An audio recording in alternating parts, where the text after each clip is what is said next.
I want to start by thanking you for coming. I'm Marcia Birch. I've been on the board of Quest Theater Works for, since the beginning. I've known Scott and Lois since our children were very small. And I want to thank everyone who has been to a Fringe festival, this one or any other Fringe, because each of you knows that it's an experience like no other. And for those of you who are new, coming in here tonight, be careful because these fringy people will embrace you. And we're really happy to have you because you're about to experience something that is really wonderful. I want to also thank all of the volunteers. Everything that you're going to see, everything that is about to happen over the next 2 weekends, whether it's somebody who carried in, heavy objects to set up a stage, or is selling you your ticket, they're running the lights, they're running the sound, they're keeping the books. These are all volunteers. So when you see a volunteer, hug them, give them some love, and think about how much time they put into this. I also want to thank the Quest Theater Board. That's all the folks who have been in this from the beginning, and really it's been Scott's dream, but it's taken that board to put it all together. And if I could just get everyone's attention for a minute.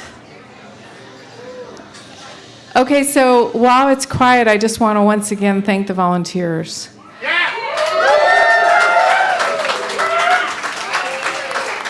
Okay, everything that is about to happen, it's all volunteer driven. So be appreciative of that. Thank you all for coming. I want to thank Club 151. They have been hosting us here for years, 3 years. It feels kind of like the Fringe home base to me.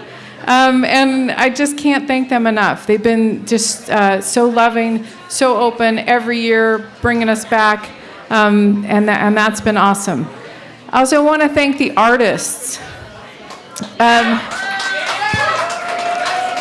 This is a thing, this is the first year that I've ever been involved in a show, and I have this tiny, tiny little part in a very big show, and then I think about the people who are carrying, they are their show. And so these artists are all, for the past months, years, in the last couple of weeks, I know the kind of pressure. I know what you're feeling, but you're ready. Everybody here is ready to see you, ready to love you, and you're going to be a gift to everyone. Right now, I'm going to introduce Scott Ewing. The Fringe Festival was his dream, and now it is his reality. And he is the impresario of this event. He's also the chairman of our Quest Theater Works board, and here he is. Let's put your hands together for Scott Ewing. Thank you, Marcia. Welcome to 151 Union Square, where you can have your private event anytime you want to. My name is Scott Ewing. Welcome to the Fringe Festival. Yeah. We're right in the middle of our first false start right now. The mayor is here, and I want to introduce him. He's going to say a few words, and then he's got to skedaddle to another meeting. So want to let you know that there are artists milling about. There's a princess here right in the middle with a tiara, and there's a guy over there with an accordion. You never know what's going to happen, so please let them molest you with their cards and all that. So we're really honored this year. Okay. I got the microphone. I got the mic. Hoping I can get your attention for a minute. Please. I noticed Marcia got your attention pretty good.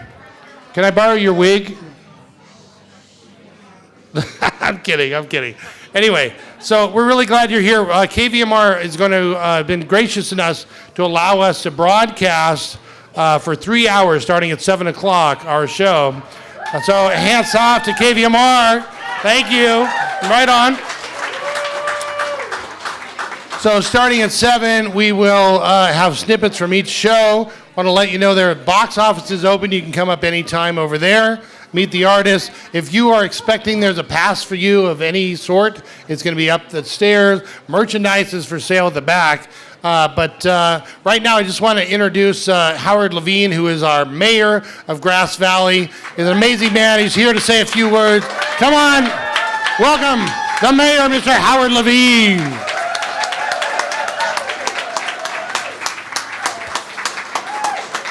Well, hi. You know, the Fringe has really matured, although the artists have not, which is really great, and we're really pleased to have it as a walkable community event. Yeah. When we started this, 4 years ago, my sweetie and I would tour around and get to all the events, whether it was on East Main Street or up in Brunswick. But having it walkable and available in our downtown area is just a precious gift. And as we create critical mass and be able to support the continuing growth of our cultural arts in Nevada County, all of us can be just so proud of what Scott and his board have done and what you as artists put together to create a fantastic community of artists and excitement. So you have the opportunity as artists to take us to the outer limits. We have the opportunity as audience, no way, to enjoy, to be stimulated, to have that orgasmic experience that happens in every one of these plays, because these artists are sexy, they're exciting, they're endeavored to stimulate you in every possible sense that you have. So take your time, go through your program, enjoy every bit of that sensation that you have going through the Nugget Fringe Festival here in Grass Valley. Enjoy these 10 days and take advantage of as many opportunities as you can. Thanks, Scott. Thank you all for participating. And bring a friend. Bring 2 friends. Bring a dozen. And have a great time. Thank you all for being here and doing this hard work. Thank you, Mayor. Thanks a lot, brother. Appreciate it. Enjoy your dinner. Mayor Howard Levine, ladies and gentlemen. All right. So we are in a sort of a New Year's Eve countdown kind of thing. It is 6:29. We do have a little bit of business to attend to. And in about a half an hour, we'll get to our little snippets. Right in the middle there, the guy whose the light is shining on his head, that is Jeremy. That's you. Get over there. Get back over there. That's you. Keep me up with the Jorgensens. Find this guy, ask him about his show, and give him a hug, because he needs it. Right on. Right there. Right here, you can touch the artists. You can meet them. You can smell them. Smell those artists. All right, great. Yeah, no, you can feed them. I like it.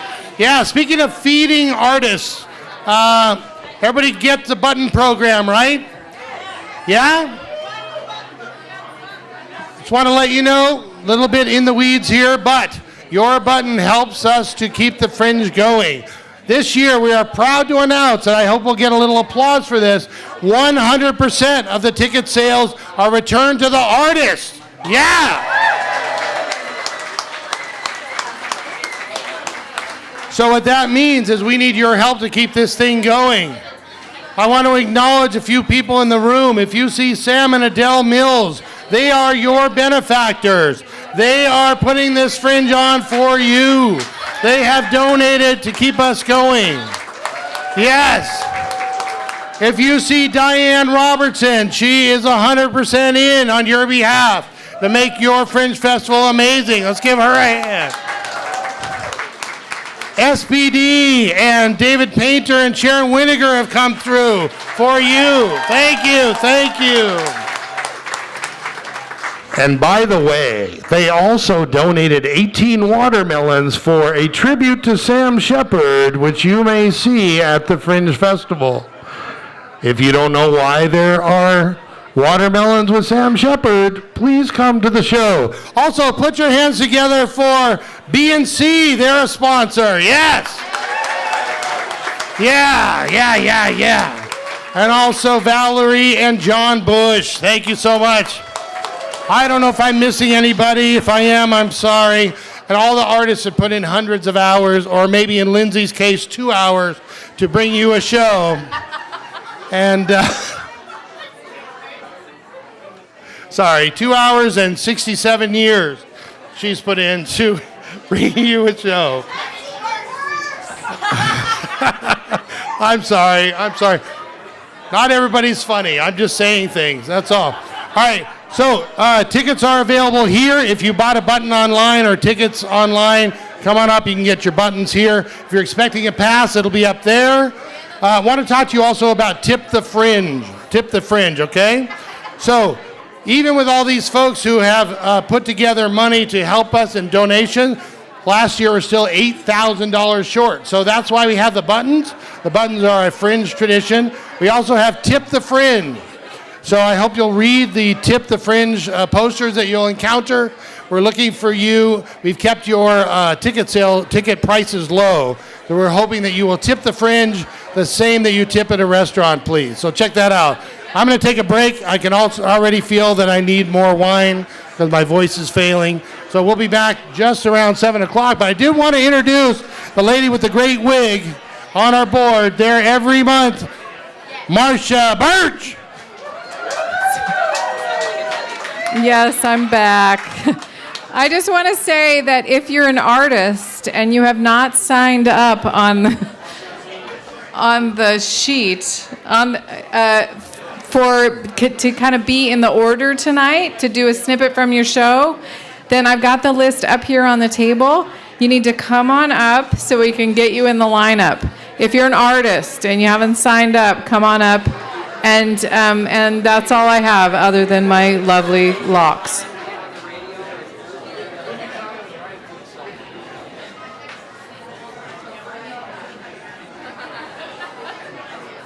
Where is the lovely Ariel Elliott? Where is she? Anybody see her? Ariel has for you a free gift. Here she comes. You're all right, right there. Couple set, right there. There she is.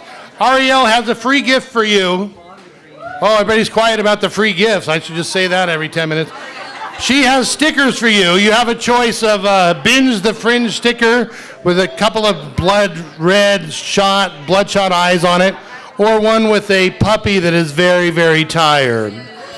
So we're hoping you'll see as many shows as you can. Ariel has more of those stickers, and she will give you your choice right there. Where's Mary May? Are you still awake, Mary May? Mary May Vereen last year saw 17 shows. 17, just give her a hand. 17 shows. You have the opportunity tonight to beat her record. So we hope you'll make plans to Binge the Fringe. Ariel has stickers for you. Binge the Fringe! We'll be right back. Mary St. Mary is going to come up and she's going to start us off. She's going to do some station announcement. She's going to introduce me. I'm going to say something, and you're going to cheer your butts off. Got it? All right, good. But first, I want to take a picture of everyone. So, Fringe. Okay. Is it 7?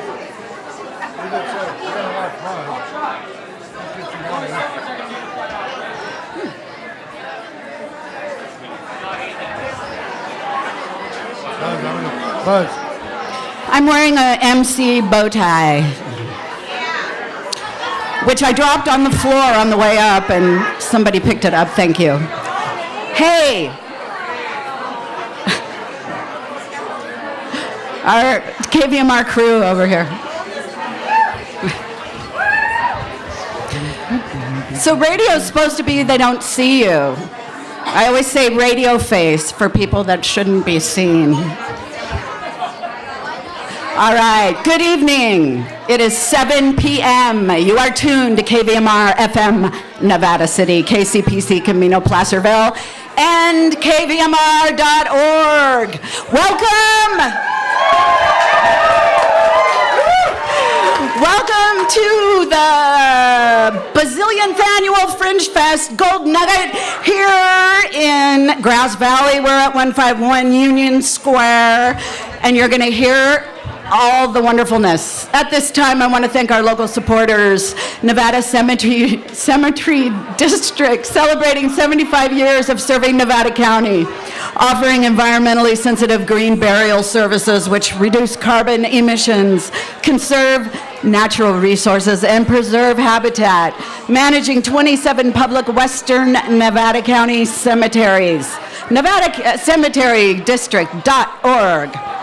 Also, let's thank Byers, family-owned and operated in Grass Valley, serving Northern California since 1987 for solar, roofing, gutter, and more. The Breyer Design Center is at 115 Idaho Maryland Road, Grass Valley. Information at that'sbreyers.com. And also, let's thank Ag Natural, offering organic gardening supplies along with greenhouses, hydroponic systems, grow lights, organic soil amendments, and more. Ag Natural is near downtown Grass Valley at 403 Idaho Maryland Road. Online at agnatural.com. Hi, kids. I'm so glad you're here. Are you going to stay till 10? No, this has got the whole age bracket going on here. And I'm going to hand this over to, he's a super freak and super fringy, 24/7, 365, like me, for 4 decades at least. So these are our people. This is the tribe. And I'm actually a big fan of some of the people who are going to do their thing. Amen. I want to meet Death. Give me a smooch. All right, enjoy, thank you. Ladies and gentlemen, boys and girls, children of all ages, the 4th annual Nugget Fringe Theater Festival starts tonight!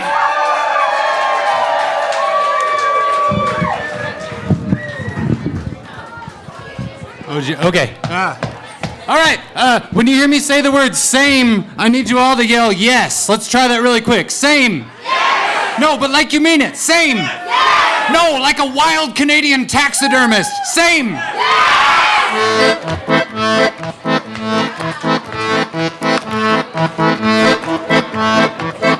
Well, I don't know what you wanted. I don't know why you came, but I plan to have a party and I hope you do the same. Yes. You get it.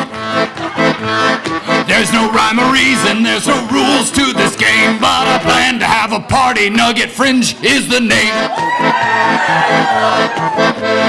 If you don't want to have a good time, there's the door. Hi, folks at the door. I didn't mean to say you didn't want to. I know you're just deciding. But if you don't want to have a good time, what are you here for?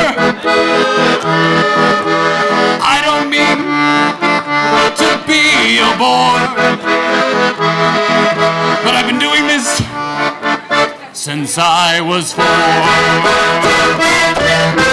don't know what you wanted, I don't know why you came, but I plan to have a party and I hope you do the same. There's no rhyme or reason, no rules to this game, but I plan to have a party and I hope you do the same.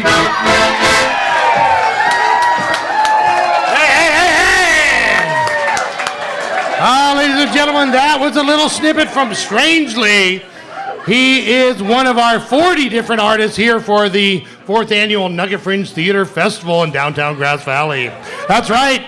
We've got 40 different artists from all over the world and from around here, bringing you 120 performances, off the wall, cutting edge, absolutely never seen before stuff right here in Grass Valley. So tonight we are really privileged to be on KVMR and NCTV tomorrow morning to bring you snippets from each show. I am here at 151 Union Square Event Center, the amazing 151 Union Square Event Center. Yeah, I'm looking out at, I don't know, 150 people or so, and a couple non-people, and fringers we call them. So we are here to bring you the Nugget Fringe Theater Festival. What is a Nugget Fringe? What is a Fringe Festival? Well, in 1947, there was a theater festival in Edinburgh, Scotland, and the locals said, hey, wait, why are you inviting people from all over the world? We have plenty of theater right here, and we want to be a part of your festival. And so they said, look, we're going to start a festival of our own on the fringes. And so what you have is theater that is cutting edge, theater that is not the old moldy, crusty things of old, but brand new theater. So we have something like 35 original works happening over the next 10 days here in downtown Grass Valley, and we have 40 different shows. One of the ways we have 35 different world premieres is our show, the 3-hour plays. So on the 3-hour plays, writers from all over the world are given a prompt. It could be Donald Trump, it could be mustache, it could be who knows. And they are invited to create a script from scratch. So we have 3 performances of that, and that's going to be 15 world premiere 10-minute plays right here in Grass Valley. So we are here tonight to bring you little snippets from all of our shows, besides those, because we don't know what they are yet. And I'm hoping David Kleinberg will show himself here. We have different snippets from every single show. And we're going to start off with a guy who's been working on the show, some might say for 50 years. And I hope you'll give him your attention here in the room and also at home. David Kleinberg returned to the scene of the crime. Please put your hands together for him to introduce his show, Mr. David Kleinberg. Thank you very much. This is the first 5 minutes of the show that I'm going to do for you right now.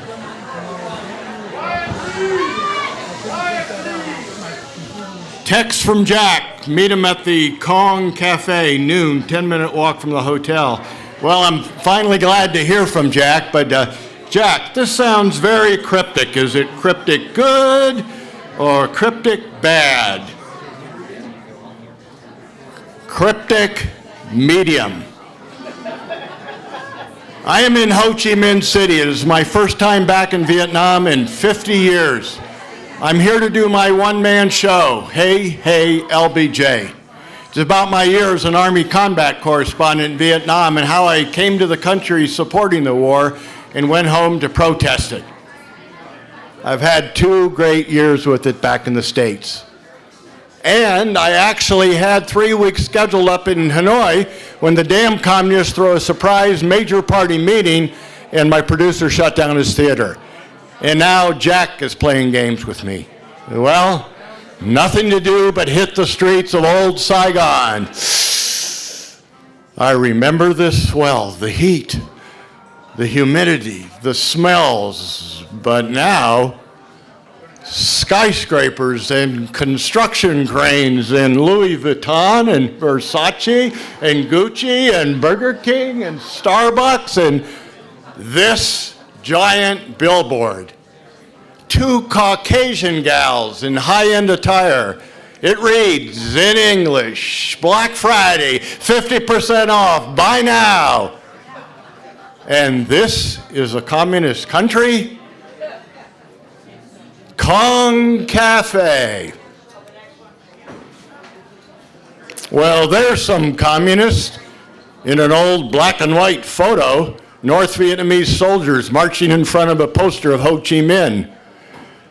Viet Cong fighters racing through a dried rice field, and I guess these waitresses must be communists because they're all wearing Viet Cong uniforms. One is pouring Jack some coffee over there. She looks rather sexy in those black pajamas. So, Dave, how's it going?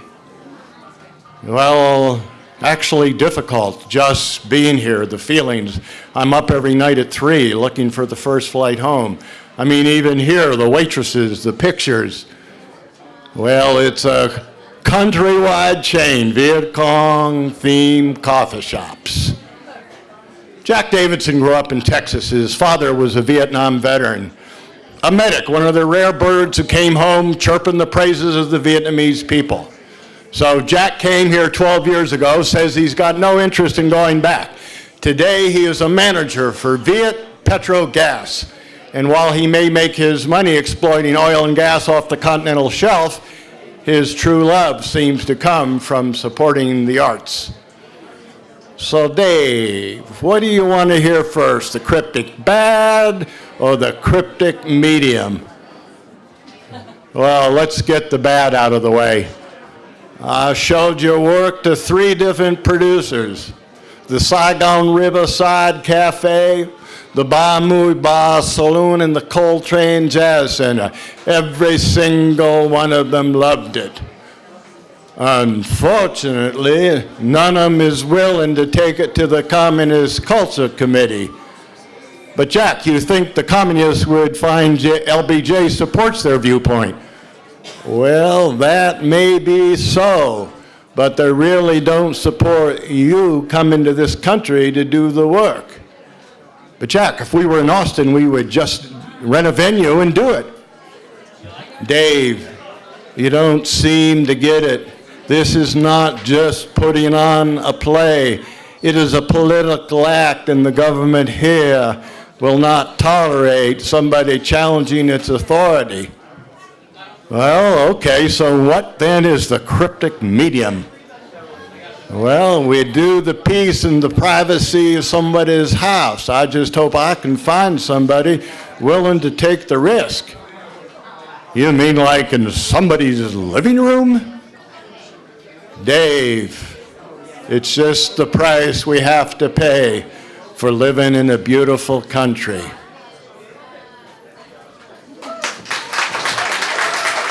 Dave, hold on a minute. Dave Kleinberg, hold on a second. So Dave, you were in Vietnam, obviously. Correct. 50 years ago. That's right. Last year you went back. That's right. You had a show that I saw at the San Francisco Fringe Festival. I said, I gotta have this guy in Grass Valley. But you took the show back to Vietnam. Right. And Yes. you tried to perform it Correct. under the threat of arrest. That's right. In fact, well, I'm not going to spoil anything. All right. But I will say, the truth is when I went back to Vietnam, it wasn't really to explore the past. I honestly was more interested in doing this show so that it would have more marketing value back home. But what happened was when I got to Vietnam, I was overwhelmed by the past. And as I said, I was up every night looking for the first flight home. Is that part of your show? You talk yes. about it? Yeah, I mean, you just did. Yeah, I but, just did, But yeah. it keeps going, right? Folks, I got to tell you, a unique story. It's not the same old tired Vietnam story. It is his story, and he's right here in front of you. You can meet him tonight. You can see his show, Return to the Scene of the Crime. David Kleinberg. Give a hand for David. Thank you. Thank you.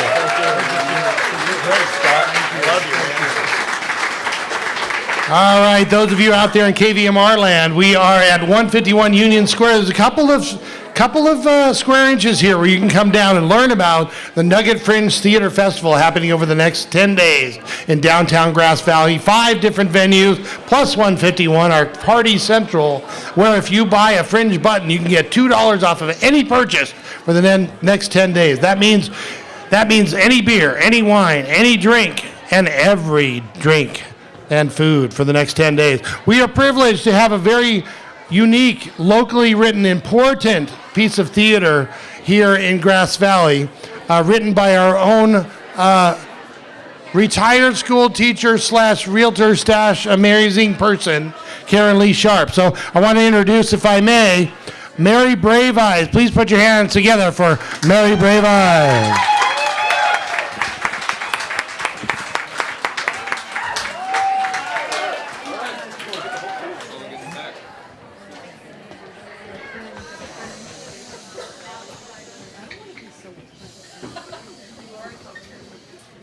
Have you ever had a dream where your heart bangs out danger?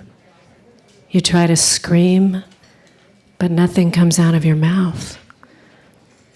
And even if you could scream, no one would be listening. This happened to me back in 1969. So you're going to need to come out and see Mary Brave Eyes, and we're all going to talk a little tiny bit about how this play has touched us, and we're standing up to racist bullies is what we're doing. But it's 1969, just before the Apollo 11 moon landing, and I am so proud of this piece, and it's partly autobiographical.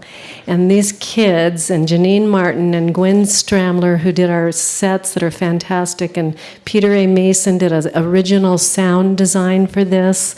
And this play is magical, so we hope you'll come see it. And so we're going to bring everybody up, and they're going to tell you how this play is touching them personally in 2018 while we fight the good fight against racist bullies.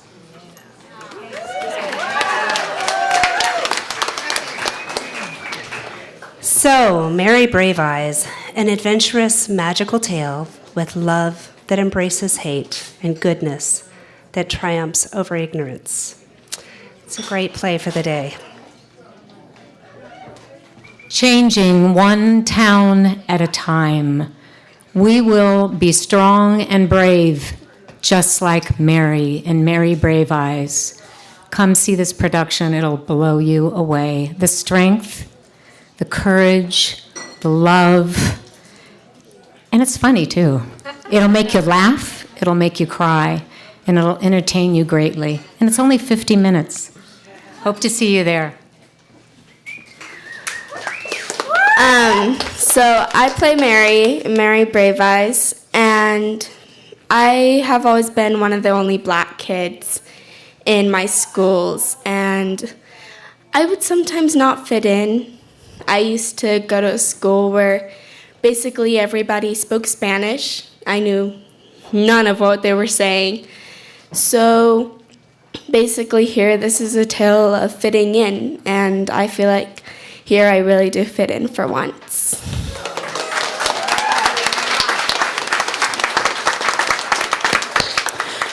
Hi, my name is Darien Savage. I play Scotty, who is a melting pot kid.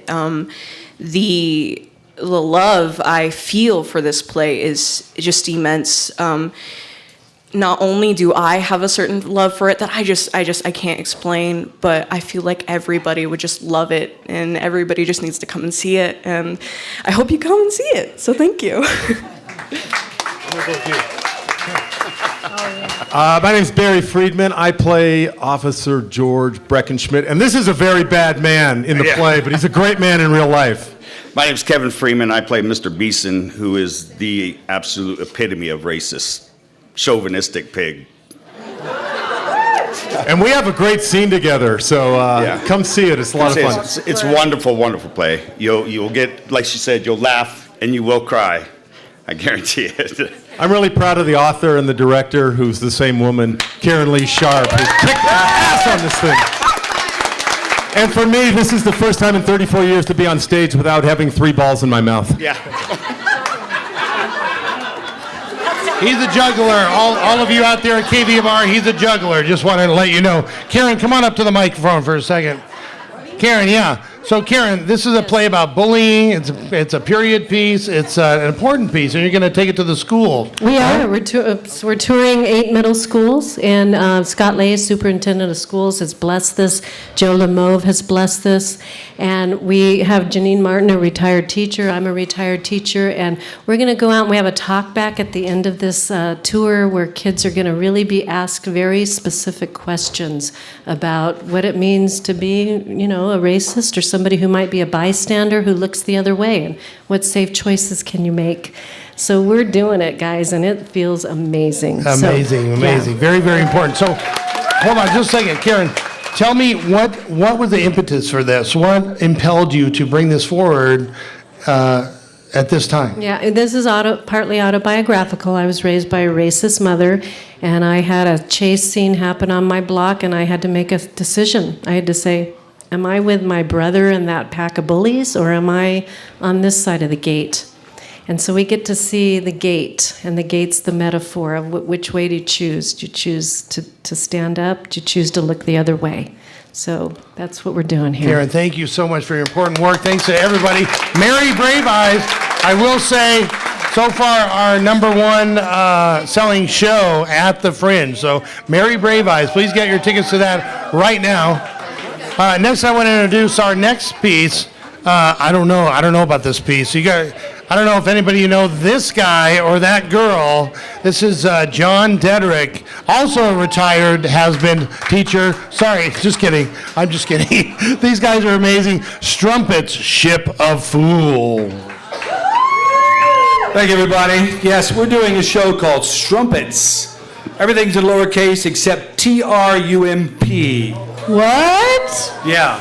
Sent him an invitation this week. He said, you're going to love it. It's all about you.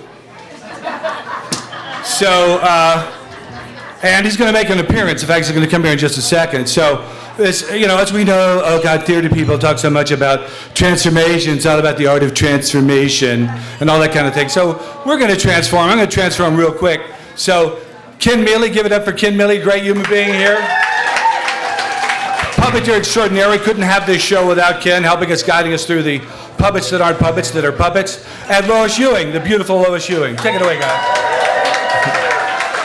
Well, I was amazed when John called up and said, hey, I'm doing this show. It's got puppets. I can't do it without you. Are you in? I said, yes. So what's it about? And then he said, well, Lois is in it. I said, double yes.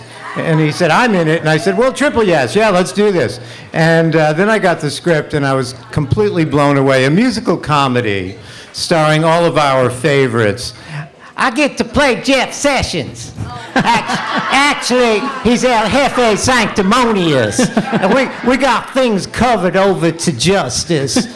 No liberals, no commies, no homosexuals, and no darkies. We're going to take care of everything. I want some applause. I want some applause now, bitches. Number 45. Number 45. All right, so, okay, I know it's radio, so I can't say the things that are in the script, but I just quote this guy, and he says things like, grab him by the...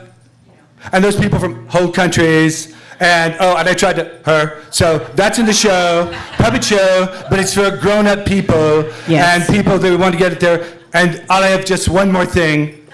Would you please vote? Thank you. And what do you grab them by? We grab them by the... Yeah. Oh, nice. It is a musical. We have 5 shows at the Unitarian Universalist. Unitarian Universalist Church. We're Universalists. So come see it. If we were in China, we would be arrested for doing this show. So applause now. We'd be beheaded. Applause now. That's not enough. I'm the greatest ever. Anyway, so that's our show. You want to check it out? Come check us out. Strumpets, Ship of Fools, political puppets at play. Thank you so much. Never was there a more,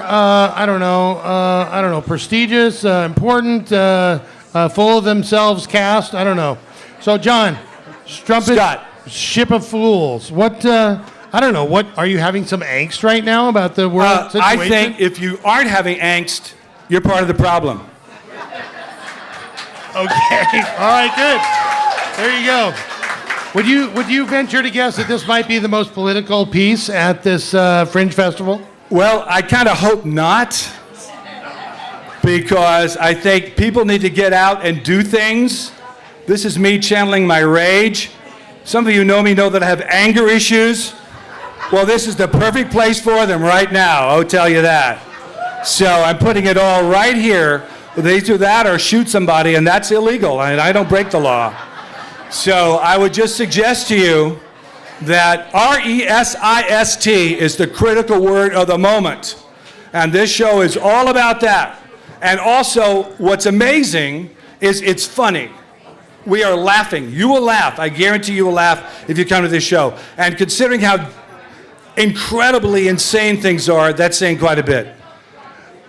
John Dedrick, Strumpets, Ship of Fools with Lois Ewing and Kenneth Miele. Yeah.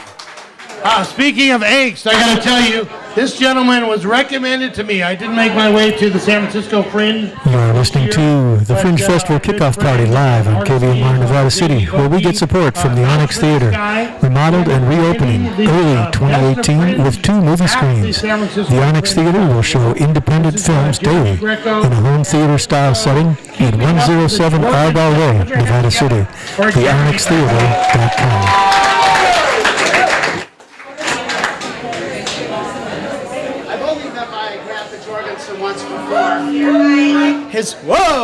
I've only met my Grandpa Jorgensen once before. His friends call him Harp, after Harper Marx, because of his red hair.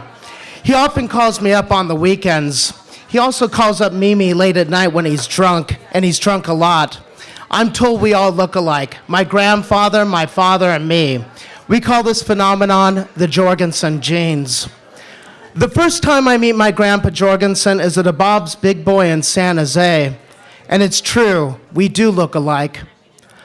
The woman sitting next to him is his wife, Lucy. And for her, I have no warning. I have never seen a woman this big in my entire life. She's the size of 3 people. Her arms are as big as my father's legs. I'm told later she has to sleep sitting up at night so she can breathe. That evening, I asked Mimi, "Why is Lucy so big?" "Because she found out who she really married, honey. Is that okay?" "Why did you and Grandpa Jorgensen get a divorce?"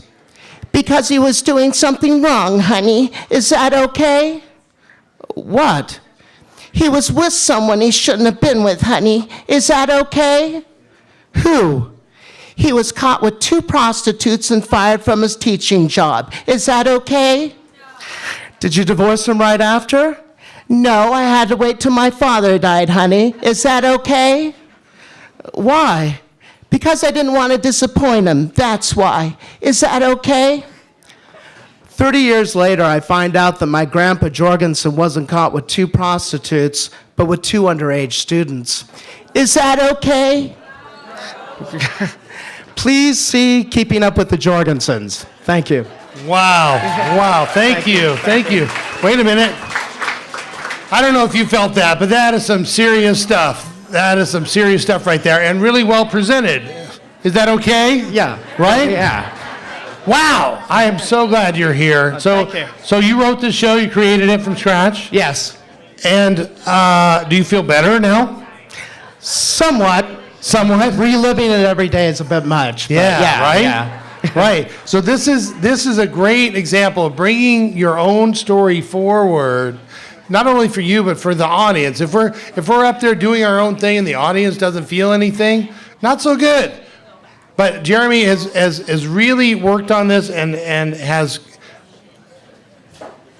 been rewarded with some awards for this. So it's really amazing, powerful stuff, and well presented in a really sort of off-the-wall, different way than maybe Quest Theater Works does it normally. So I hope you'll come and see Keeping Up with the Jorgensens. Thank you, Jeremy.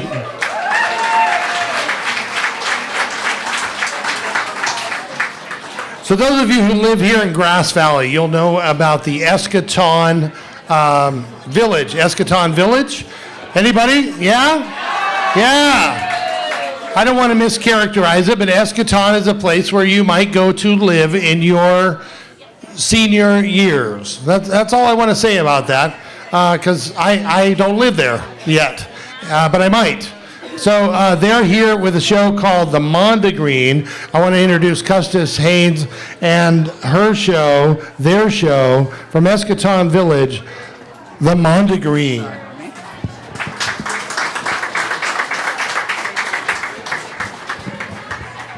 We are here to give a snippet from The Mondegreen with Rita and Judy, and I'm Custis. The Mondegreen starts when it's snowing. We have 2 women having a discussion. One is a pillar of the church, Smiley, take charge, eager to help. The other is Mousy, younger, but has gotten up her nerve to say, Yes, I know it has to happen like that, but not here. I don't want it to be here. What you want? What you want, Catherine? We don't always get what we want. I know I didn't get what I wanted. Miss Brokaw, I know what you wanted. No, dear, I don't think you do. Yes. What then? What did I want, Catherine? and the answer to that question had consequences that neither one of them expected. And the Mondegreen is the story of those consequences. Come and see it on the 20th and the 26th. Thank you.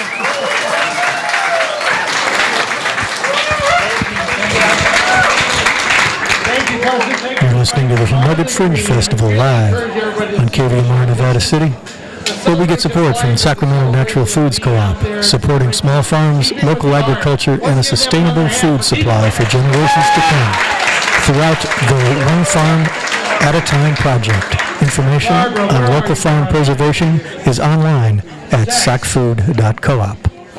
Sacfoodcoop.com, excuse me. Math and seizures. Sex, math, Hey, and everybody. seizures. Sex, math, and seizures.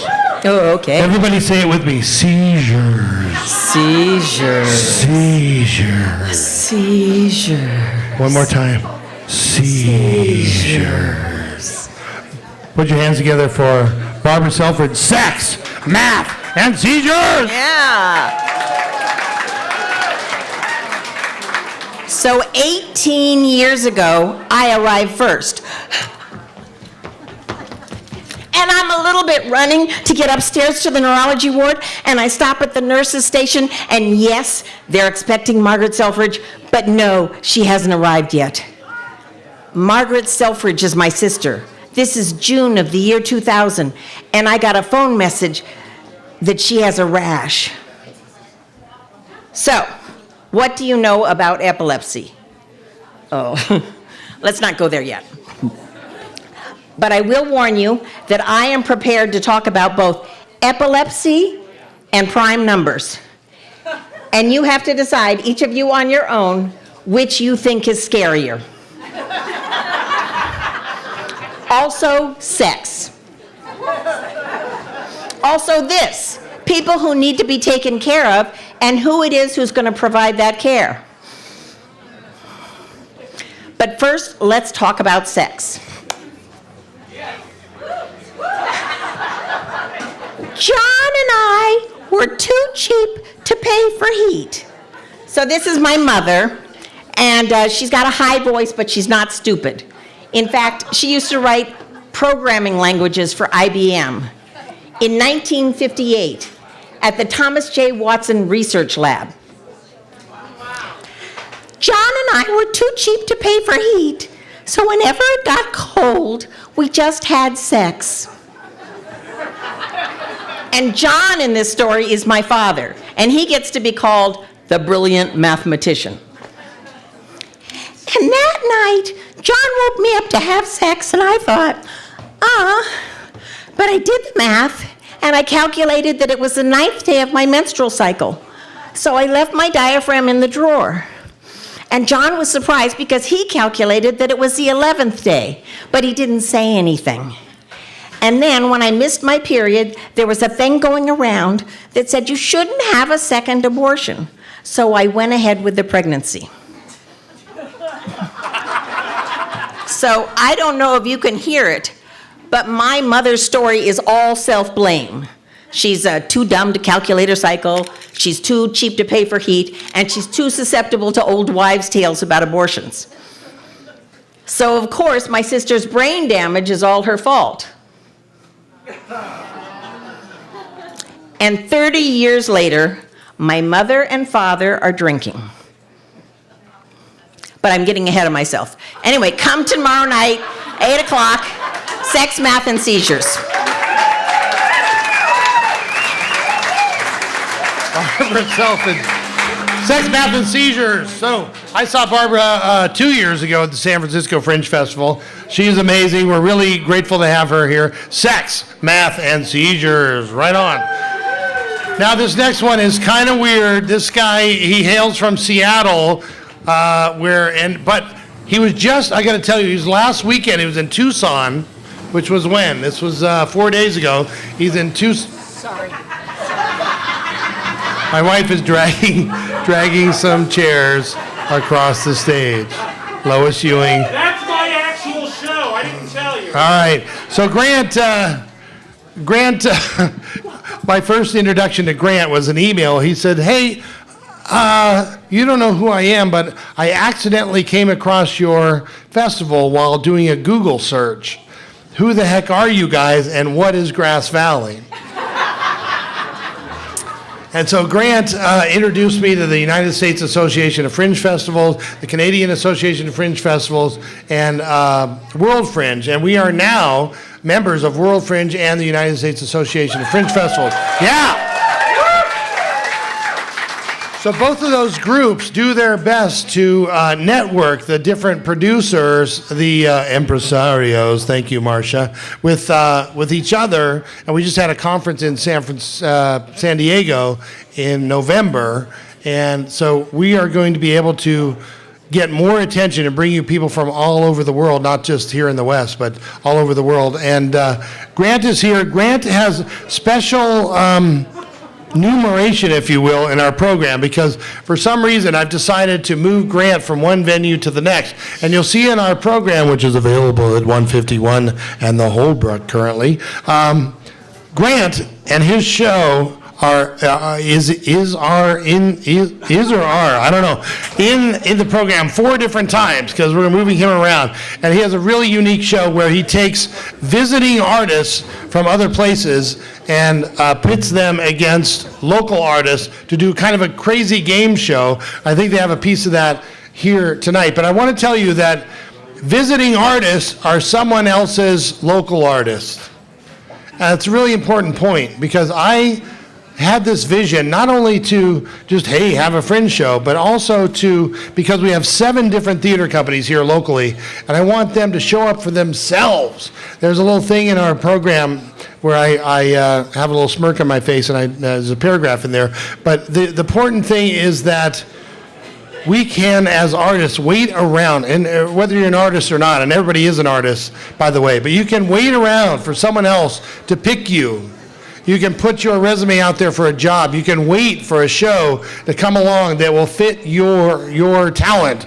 Or you can pick yourself, show up for yourself, write something, dare to do a little bit of stand-up, or put together an improv group. Whatever it is, show up for yourself and come and do a fringe festival. And from our local fringe festival, you can tour literally all over the world. And we'll talk about that a little later. But this fringe, all fringes are about artists coming forward with risk-taking art and showcasing themselves in a way that's never been done before.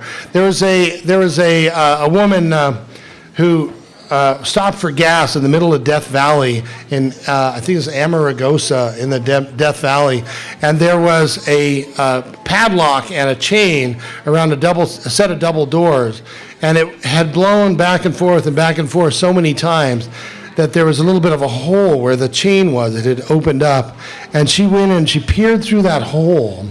This is in the middle of Death Valley where there's nobody. It's just a gas station.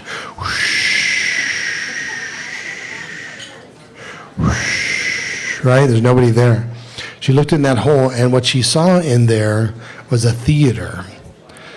And this gal, I forget her name, but I'll get it soon, but she decided to do theater in this old abandoned place where nobody lived.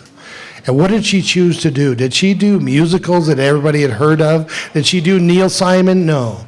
She did original shows that she wrote, and people said to her, the 4 people who live in Death Valley said to her, what are you doing? Why don't you do something that everyone else knows about? And she said, those shows are great, and I think those shows are great.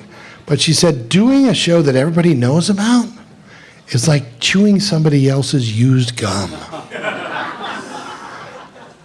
So I really celebrate the ovaries that that woman had to every Saturday night do her own show. It was amazing.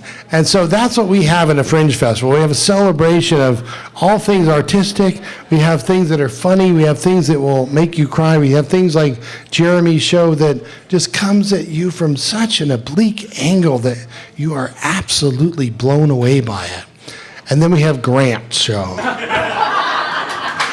Grant's show is just a little bit of fun. And like I said at the beginning of this little spiel, his show is in the program 4 times because I couldn't figure out how to do it. I either give him his own page or I don't know. But Grant is doing this show 4 different ways, 4 different times at different venues with different artists. He'll tell you a little bit about it. I am a confounding phenomenon. Please put your hand together for the confounding phenomenon that is Grant Knudsen and Fringe Factor.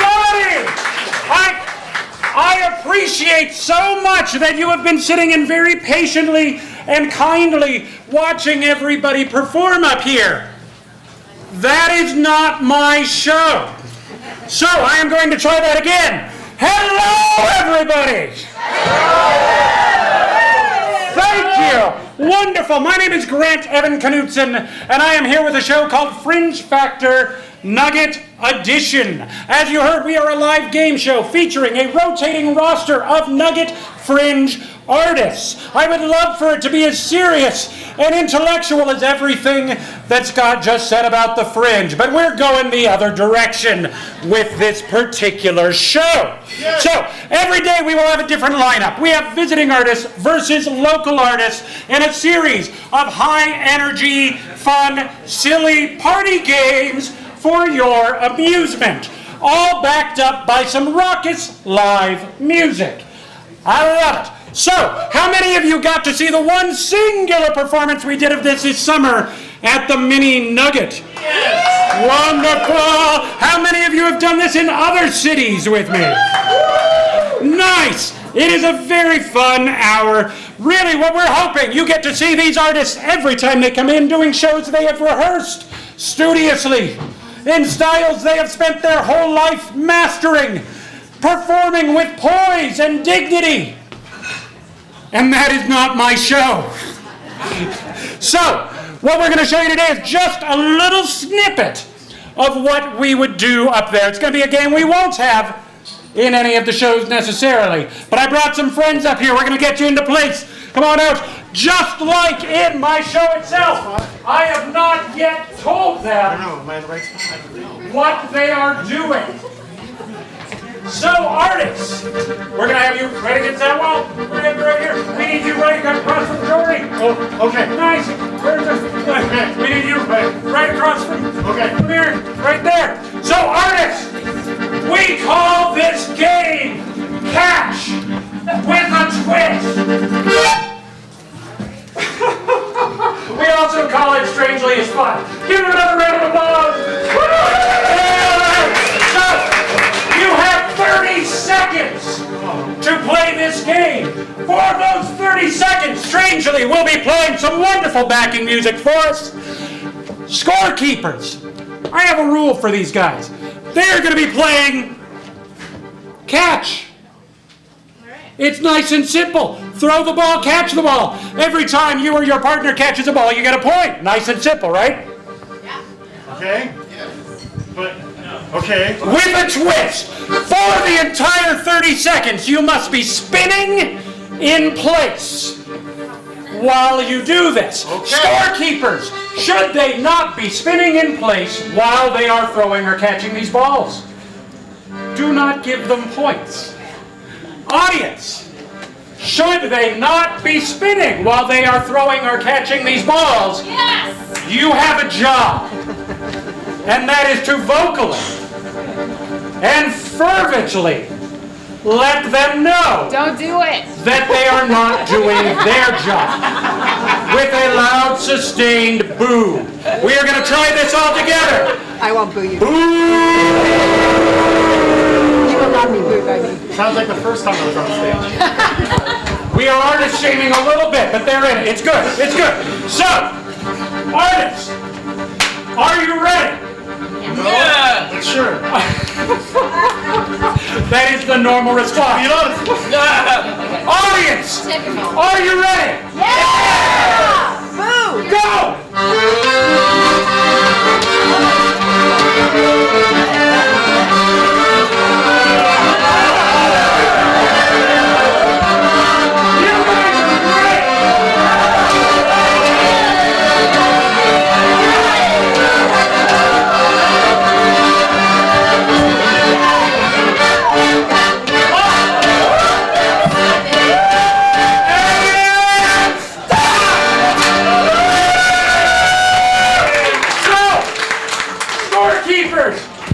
Our visiting artists. How many did they get? 7. 7! Wow. Yeah! For Eric and Drea, who you will meet very, very soon from their own show. Scorekeepers, how many did our local team? 2! 2!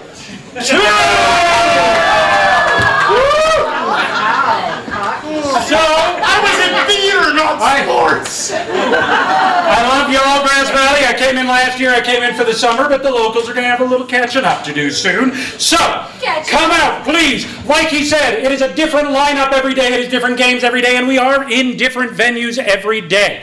Please check out the program, please check out the website, please grab one of my flyers. I am pointing this out because if you come to me tonight or this weekend and get one of my specially marked flyers, when you bring that to any one of my performances, you can give a point to whichever team you would like, local or visiting. Local. So please come get these. Thank you so much, everybody. I would love to see you out. Please check the program. And thank you, Scott. Fringe Factor Nugget Edition. An amazing interactive game show. Grant, you really did find us by an internet search, an accidental internet search? Yes. I spend way too much of my week. My day job is researching fringe festivals around North America, helping artists get organized to go to those fringe festivals and helping them collaborate. And I sit around, I look up different cities, and I put in fringe festival and see what comes up. Where were you last weekend? I was in Tucson at the 7th annual Tucson Fringe Festival last weekend. Yeah, we have a gentleman here from the Tucson Festival. We have Howard. Yes. Howard Petrick is here. We'll Wonderful introduce him show. later. Yeah, thank you for coming. Fringe Factor Nugget Edition at all the venues. Put your hands together for Fringe Factor.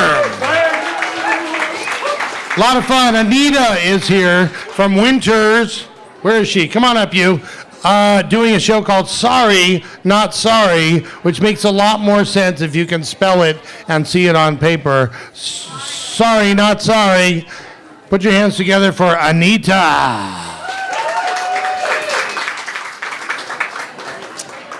A tradition from the old country, India, is arranged marriage. Now, there are stories about brides and grooms meeting for the first time at their wedding ceremony. I remember in my early 20s traveling to India, to New Delhi, picking up a newspaper and reading matrimonial ads. Here's an example. Seeking a woman who is very slender, 5'6" or 5'7", beautiful complexion, well educated, with ample dowry. Seems like the best equation for a successful marriage, right? Every single ad I read was similar to that one. I sat back and thought, how the hell does that lead to a successful marriage? I didn't get it. And I kept wondering, why have an arranged marriage? Well, the truth is, many arranged marriages have been very successful. And there's a story to be told here. My parents had an arranged marriage. My dad came to the States from India in 1957 to get his PhD in clinical chemistry at Michigan State University. And in 1960, he decided to go back to India and get married. It was as simple as that. It didn't matter he didn't know anyone or wasn't in love. He was going to go get married because they had matrimonial ads. So he went back. There was a beautiful young woman there who had actually been introduced to his brother, my uncle, but it was a no-go. Thank God. Because if you had known my uncle, you wouldn't even raise an eyebrow at that statement. The lady was beautiful. She was smart, sweet, and very caring. It was a match. And on July 3rd, 1960, my parents got married. My mother was only 18 years old, and marrying my dad meant leaving her native homeland to go to the United States. That was a very scary proposition, not only for her, but also for her family. She did it, but I have to tell you, the scarier proposition was having to live with her in-laws 4 years later when they returned to India. If you don't know what life is like in India for daughter-in-laws, you don't want to know. The stories I heard are horrific. They anger me. I will not go there. But what I will tell you is that they demonstrate how women are dominated in that society. Yes, it's better now. It's not 1960 anymore. No, it's not. It's better. But I don't know why women have to get treated that way. It's like an Indian soap opera. If you get ZTV, does anyone in this room get ZTV?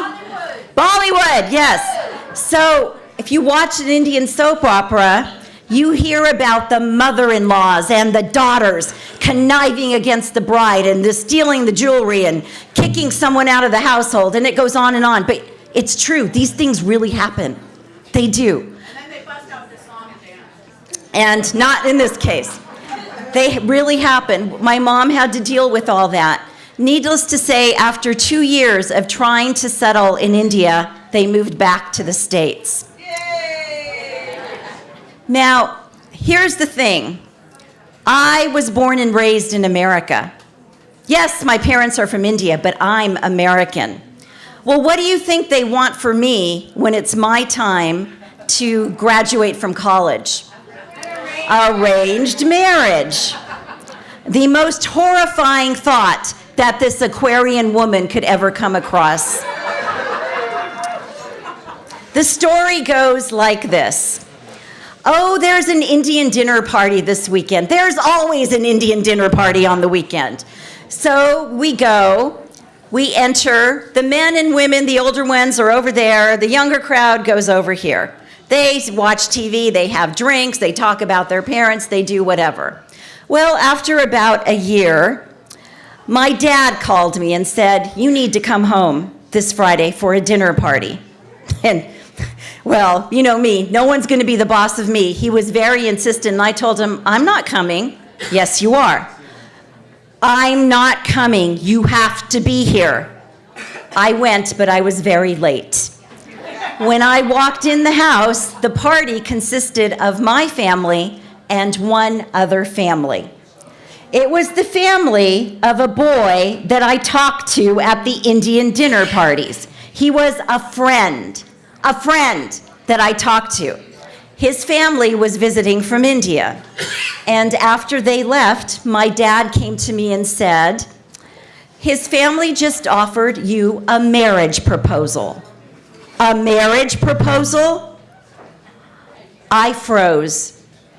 And my internal organs knotted up in the weirdest contraption shape that you can imagine.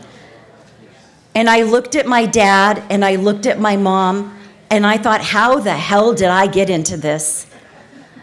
And I couldn't answer my dad and I didn't know what to do. I just wished that the whole blasted thing would go away. By the end of the weekend, my parents said, we need an answer from you. And if you want to hear the answer, please come to my show.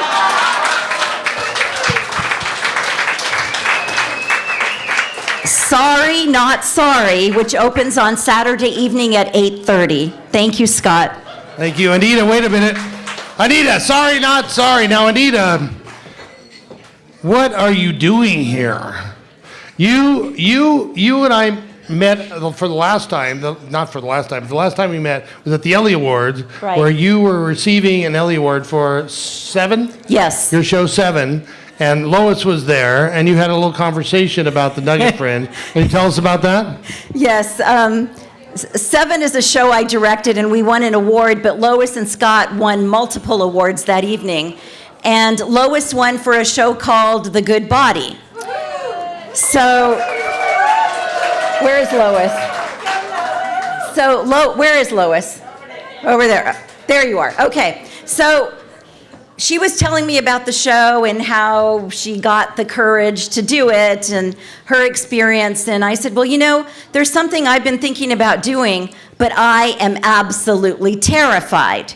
And she looked at me and said, that means you have to do it. And that's why I'm here. Thank you, Anita. Sorry, not sorry. So, along those lines, Bennett... You're listening to the Nugget Fringe Festival Kickoff Party on KVMR-FM, Nevada City, KCPC Camino. We want to give thanks to Weiss Landscaping, offering products, services, and knowledge to conserve water. I'm not used to using a microphone. Hold on a minute. Back to the festival. And I'm coming out of the closet. I'm not gay. I'm bipolar. My show's called My First... God, this is fun. My First Miracle. And I've got some outrageous stories. I want to tell you one that ends up in your neighborhood. It's the late 1990s. I'm coming back from Asia. I'm back in San Francisco, and I'm in the middle of a manic episode.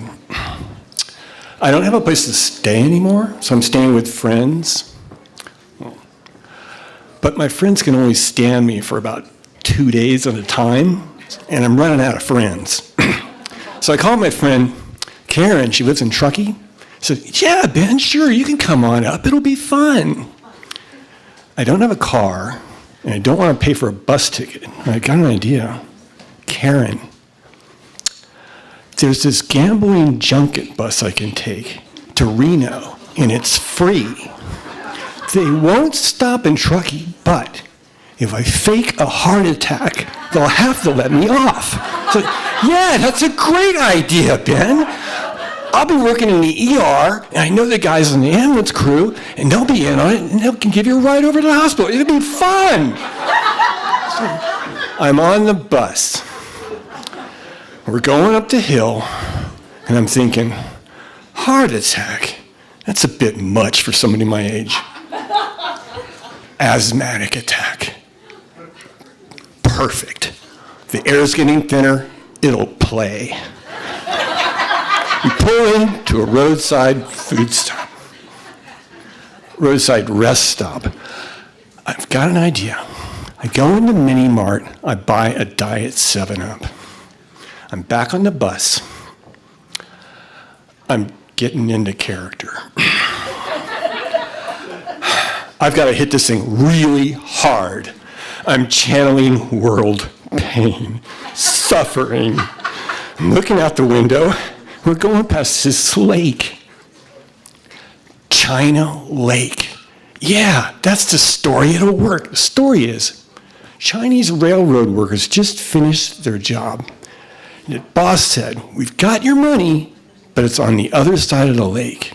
So everybody get in a boat, and we'll take it to the other side, and you'll get your money. Well, halfway across the lake, they push all the Chinese railroad workers into the lake, and they all drown. Good visual.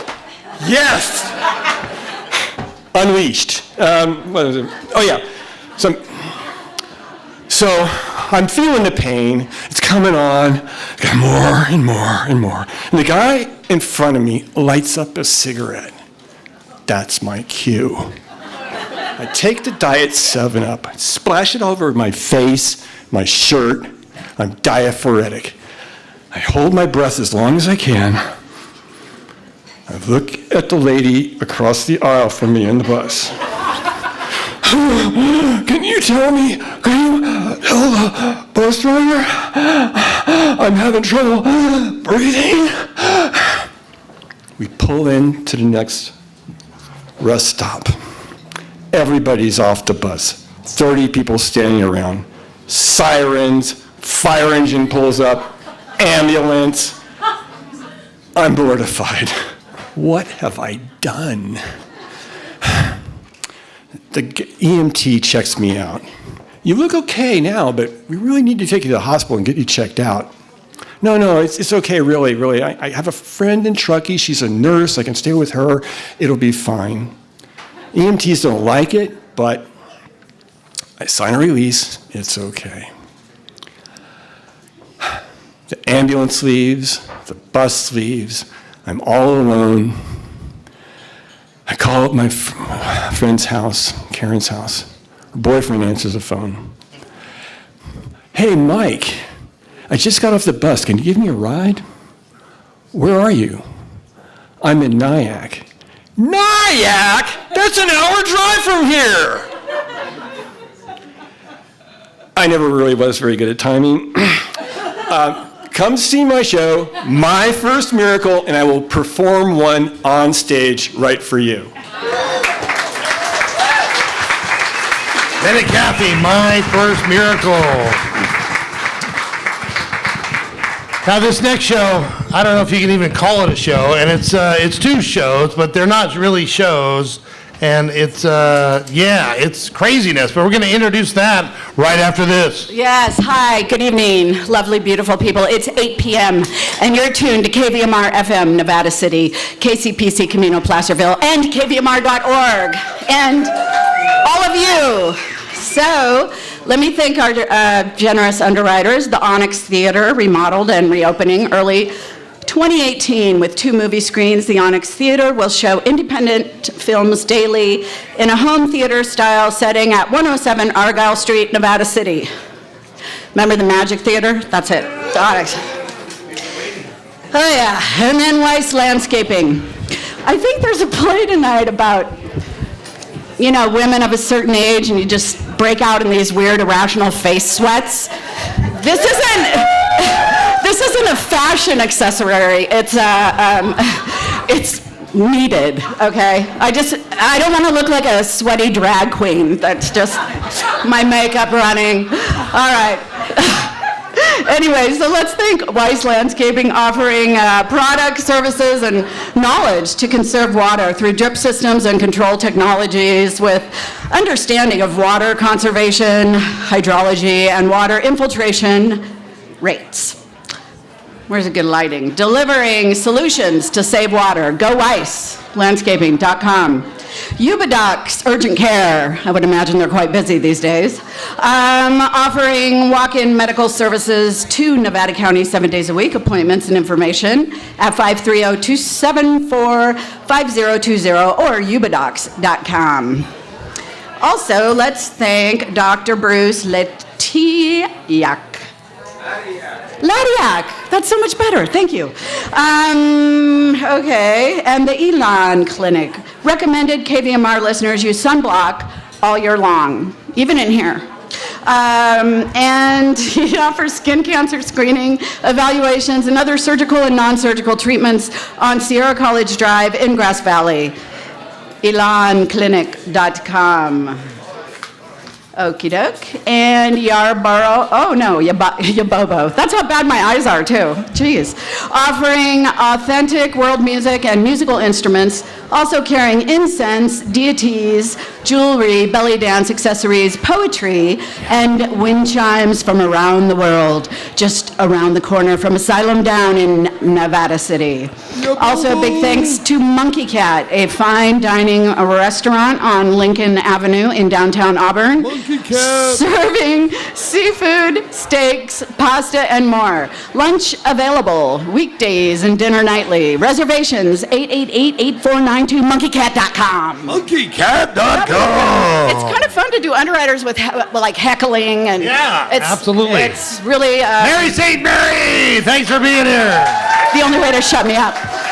Again, shout out and thank you to KVMR for hosting the Nugget Fringe Theater Festival. We're bringing you 40 different shows, doing 120 different performances over the next 10 days in downtown Grass Valley. And here to talk about death, just to take it down just for a minute, just to talk about death.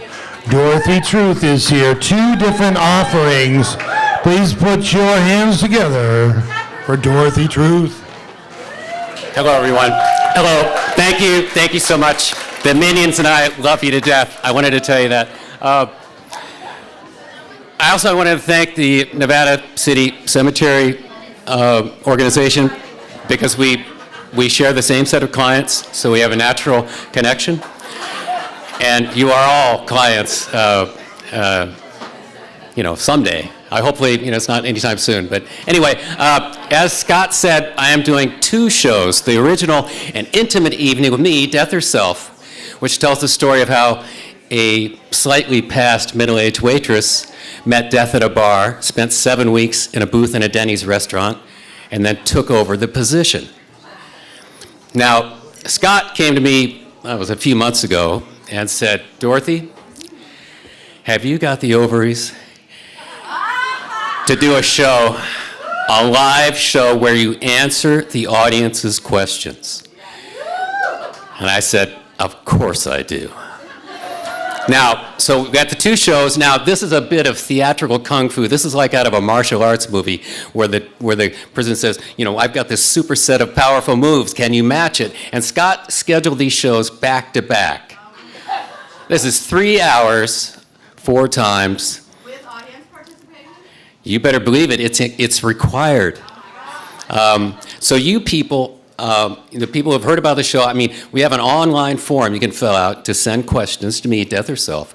And I don't promise any answers because that might not be in my, it may be of my pay grade, but at least we will address your questions, perhaps in an entertaining way. But because we're introducing the show tonight, I wanted to bring some of the answers that I've got already. And they are yes, no, Des Moines, South America, artichokes, ask again later, take that back right now. So the thing is, I've seen already from the online questions that have been asked that they go everywhere. This show is not a show, as he said, this is an event. This is not a show. This is unprecedented for an entity of my stature, death, to expose myself, so to speak, on stage to a live audience. This has never happened before in the history of the world, probably even more than the history of the world. All history. This has never happened before, so you have an opportunity to come join us in what should be a spectacular event, whether it's a failure or a success, either way. All right, so I hope you come to both shows. If you can stand it 3 hours in a row, the chairs are very comfortable over at the Unitarian Church. And I hope to see you there, and I hope to field your questions on those days. Thanks very much. Dorothy. So the first question, the first ticket, if you will, an intimate evening with Death herself, wherein you go into a bar and you meet this guy, and it turns out to be Death. Yeah, I go into a bar. It's a hard day after a long day at the high school cafeteria where I'm attacked by vicious meatloaves. And this story is unbelievable but true. And so it's a really hard day. I go to the bar to have a martini. Todd, a.k.a. Death, is sitting there. Can't get a drink. I help him out. We become friends. At my age, you take friends where you find them. And we hit it off. And we do a bit of work in the bar. We go to a Denny's restaurant. We spend 7 weeks in a booth.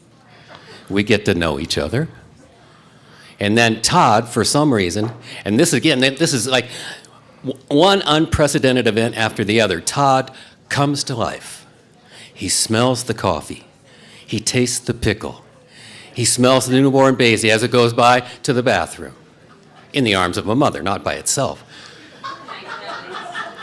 He experiences life for a week, and then he dies in my arms and says, "It's on you now, Dorothy." And I said, "No way." And he goes, "Yes. It's on you. So I don't know what I'm doing. I am manifestly unqualified for the job. I'm completely incompetent, but I do my best. That's all we can ask for of each other, right? So you have taken over the job of I Death. am taking over. Death herself. That's me. First of all, I'm thank your- you. Thank you for doing that. Somebody's got to do it. Somebody's got to do it, right? As I understand, you have some new ideas. It's not going to be so morbid. It's going to be a lot more fun. Death should not be a situation of terror or morbidity or any of that stuff. It's part of life. So that's your first ticket. And the second ticket, you are actually going to ask the audience to write down some questions about death, and you will attempt to not answer those from the stage. Well, there are some that I can answer.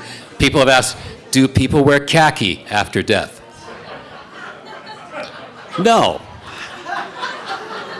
Thank you. Thank you. Thank you. Thank you. Anything else I can help you with? No, that's good to know, because I am ready to be done with mine even before death. Yeah. And what is one of the? Can you name like 3-4 questions that you might or might not answer that have been posed to you online? What is that online resource, by the way, we can pose our questions? Deathherself.com. The button's on that page. I encourage you to go there. There's clips, there's reviews, all kinds of stuff about Death Herself, the movie, and me. So some of the more interesting recent questions. Why is there no warning? Why do I have to die? Will I be able to see my Uncle Fred? No, that's the answer to that question. But I didn't like Fred. But there are some questions that are. That's why I saw these questions coming in and I threw up, because it's. I'm briefly being very serious here. They're very silly questions, and then there's the very serious questions. It's death, right? It's like the serious thing, like taxes. Even you can get away with not paying taxes, but you have to die. Right. And so let me just ask you, the afterlife, is that part of your purview, or is it just the death part? What do we get to ask you about? The afterlife is something I'm quite interested in, and I do hear rumors, but I'm not directly connected to it. I mean, I deliver you there. After the minions and I, we separate you from your baggage. It's like we do what airlines do accidentally. We do it on purpose. Everything, nothing goes in the overhead bin, nothing goes under the chair. Everything is taken from you except that most important part of you, which goes on to the other world. I've heard. Rumors abound, but certainty does not. I absolutely can't wait. It sounds funny, it sounds profound, it sounds deep, it sounds ridiculously stupid, all at the same time. Dorothy Truth, Ask Death, right after an intimate evening with Death herself at the Unitarian Universalist please be Community there. of the Mountains. Dorothy Truth! Thank you. Thank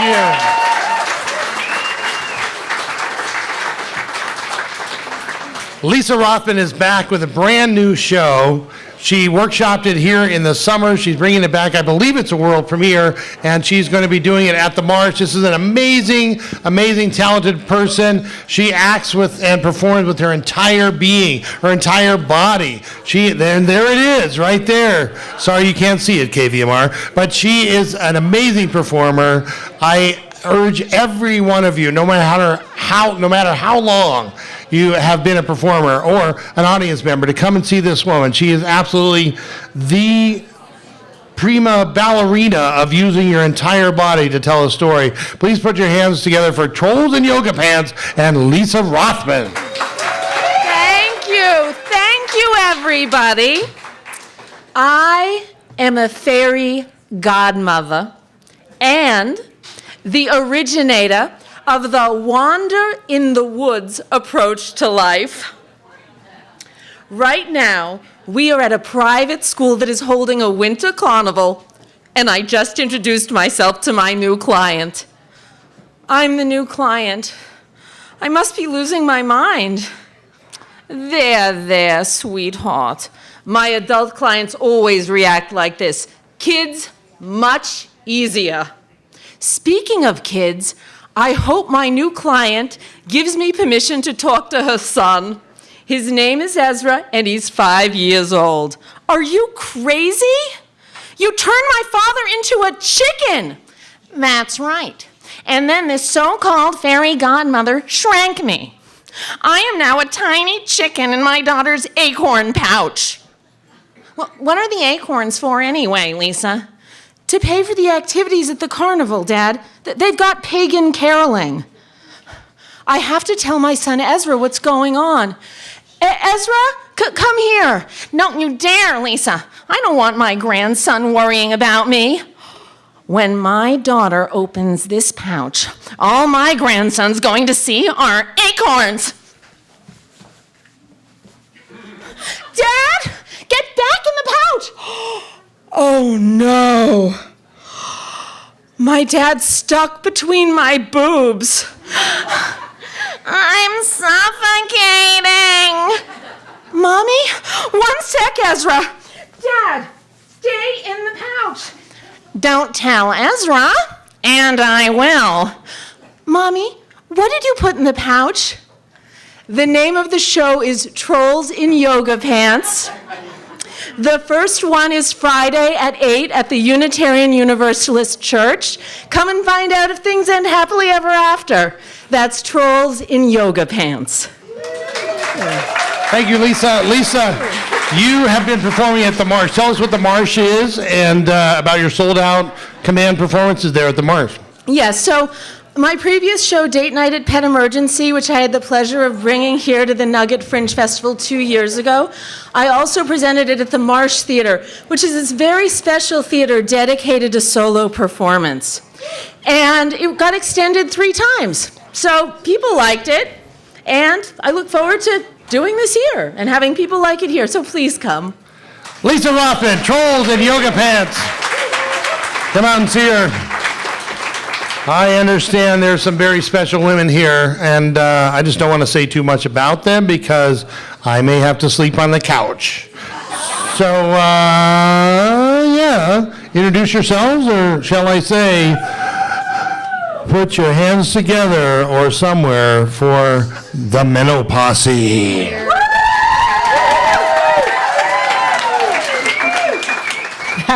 That was kind of dirty. My name is Lois Ewing, and we are the Menoposse.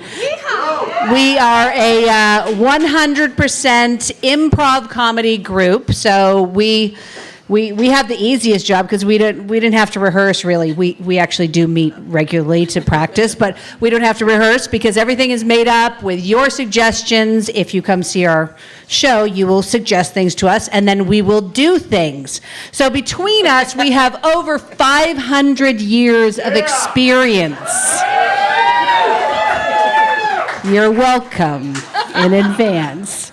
So this is most of the Menoposse. This is Lindsay Dunkel, Trisha Dare, Linda Myers. I transposed some names. Shauna Fraser, Joyce Miller, and Nandi Zabo. So we are a collection of incredible women. Just ask us, and. Some of us have been acting for years and years, and some of us, this is the first time on stage. So it's a really beautiful kind of melding of, well, we're all old, but of experience and inexperience. So we'd like to do an improv for you if you would care to see one. Awesome. Okay, so I'm going to bring Trish and Lindsay up. And we're going to play this game called ABC. And I mentioned before that improv is the final character in our show is the audience. So we expect lots of input when we ask for a suggestion. So I'm about to do just that. I'm about to ask for a suggestion. So get your suggestion caps on. You ready? Well, my husband's ready. He's always ready. What? Saucy. Okay, so we're going to play a game called ABC. And you might have a clue on how this game goes. It's about the alphabet, A, B, and C. So this scene happens, I'm going to get what am I going to get? A setting? A relationship. A setting? Okay, I'm going to get a setting in a moment. And they are going to create a scene off the top of their heads. Brilliant. And Trish is, or well, one of them is going to start the scene with a sentence that begins with A. Somebody else will then start the next sentence in the scene with a sentence that begins with B and C, and it keeps on going until we get to... Oh my gosh, you're so smart. Okay, so I need from you a setting, a free clinic. Anything else? Okay, it is a free clinic. Okay, you are at a free clinic. And a go. Abigail, are you absolutely sure about this? Better be. 'Cause, well, you know, we had to walk through those crazy people to get in here, and now we're in here, and you've got a decision to make. Damn, I know.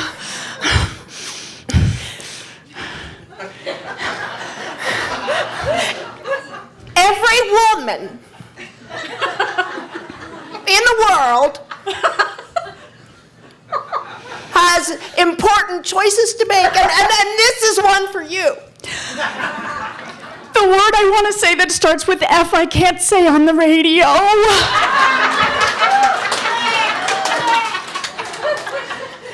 Gee whiz, I know what you're saying. Heck! I'll say that one instead. I understand that we're kind of getting a little off track. Let's get back onto choices here. Just a minute. I gotta concentrate. I don't know if I can make this decision. It's tough. Okay. But I'm here for you. I am here for you. I drove all the way here with you. I snuck out of the house with you without your mother knowing. I mean, I'm here. Love you. Me too. Now I just need to figure out if I'm really gonna do this. Okay. Either way, here we are. Promise it's gonna be okay either way. Quite okay. Really, really sure. So sure. Super duper duper sure. Totally gonna do this. Understandable. And it's gonna be okay. It really is. Veritably.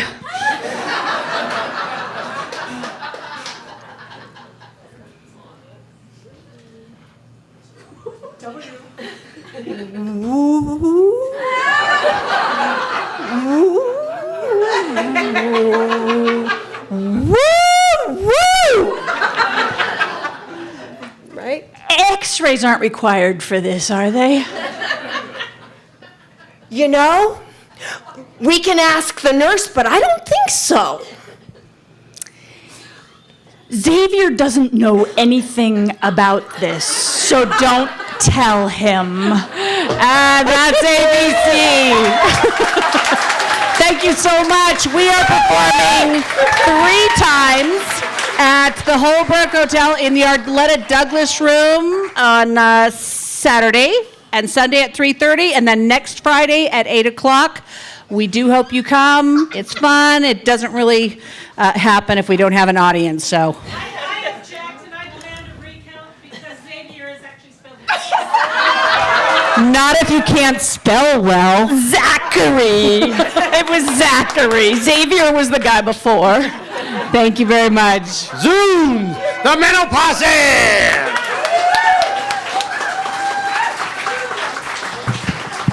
That's Posse, P-O-S-S-E, the Mental Posse.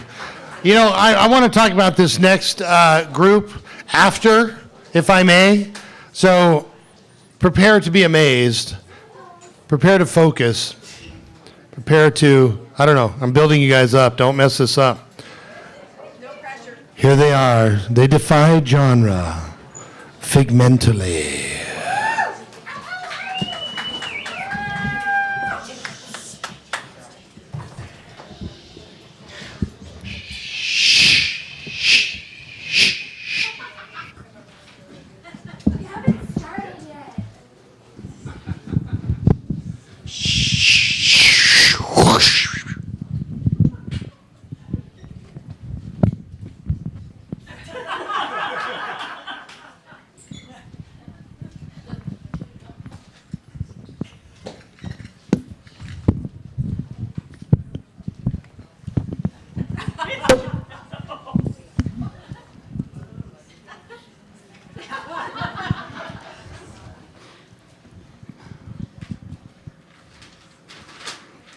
The news. Bad news. More bad news. Really bad news. Oh, it just keeps going. Fake news. Yes, that's right, fake news. Protests erupted in Grass Valley today because the dispensary wouldn't open soon enough. That was real news. Not fake yet. Oh, Donald J. Trump. Yes, that's right. The President of the United States of America did some more stupid...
L. M. N. O. Oh. Oh.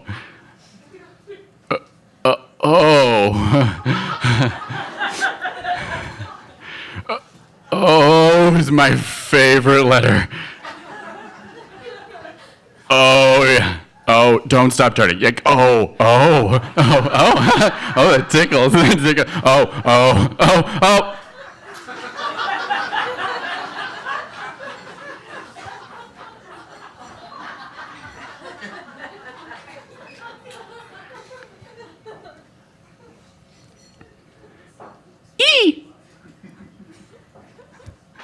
E.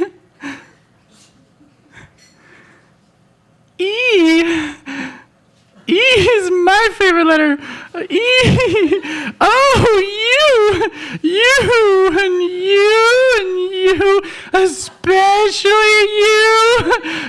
W. No, not W. No. Why? Why not?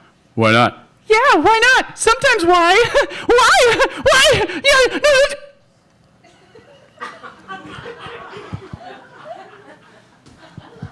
Theatrical blackout.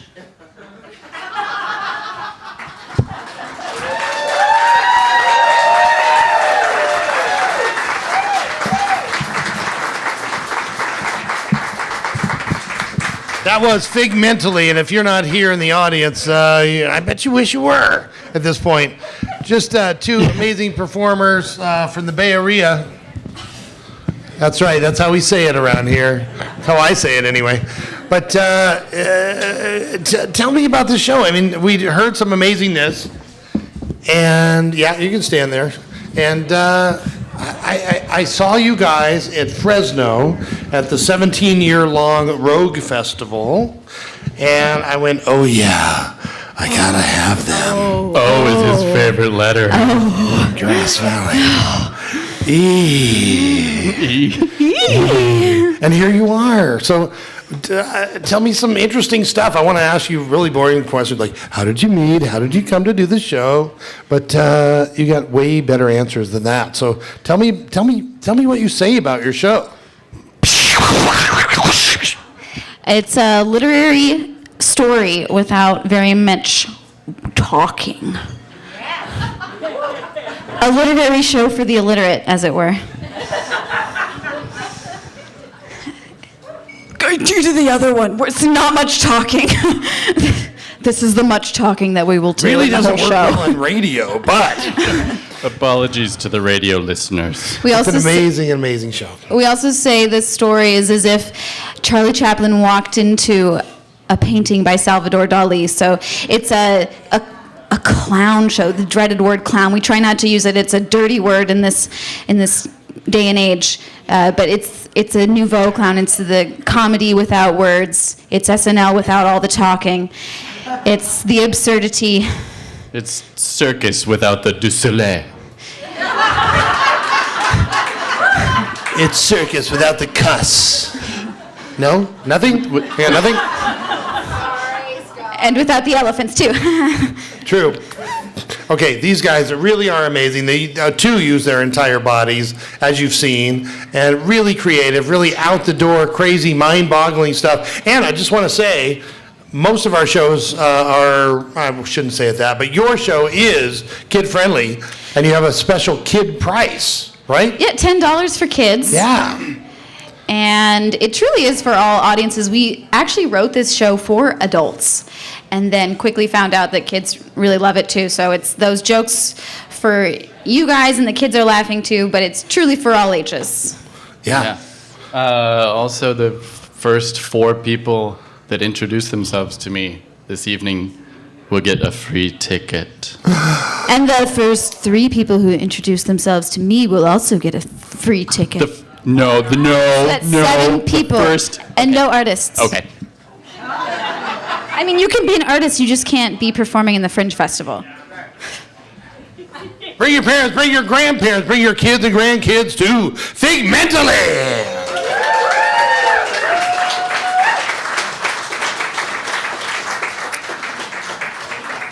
This next guy, I just want to rub up against him and feel his juice and his love and his... Don't leave. You'll see. You experience him at the top of our show. He has half a beer. He's looking a little embarrassed. I'm not sure. Accordion Fight Show. Please put your hands together for Strangely. Thank you. I just found out that I think my parents are listening, and I was going to make a big deal about the fact that I was really excited that I'm drinking beer while on the radio. I haven't done that since I was in Australia. I know you can't hear it out in Radio Land, but the audience went nuts laughing at that joke. I'm going to provide some descriptive audio to those of you listening at home. We're currently in a massive amphitheater in front of about 10,000 people. So So I'm gonna try to make them make some noise so you can hear them at home. So when I say hey, you say hey. Hey! Hey! Hey! Like you mean it. Hey! Hey! Even the people in the back who are f***ing ignoring me right now. Hey! Hey! I told you I would censor the swears. Yeah, that's good. Okay. So this song is really simple. It has a part in it for all of you. There's a part where you all yell, hey, because I always wanted to live in one of those countries where everybody knew all the same old crazy folk songs, and we all yelled like, Nostrovia Tevelo, hey! We all yelled, hey, together. If you're actually Russian, Izvini, я не хотел делать плохо. So I'm going to give you a very subtle signal, and you just all yell, hey. All right, here we go.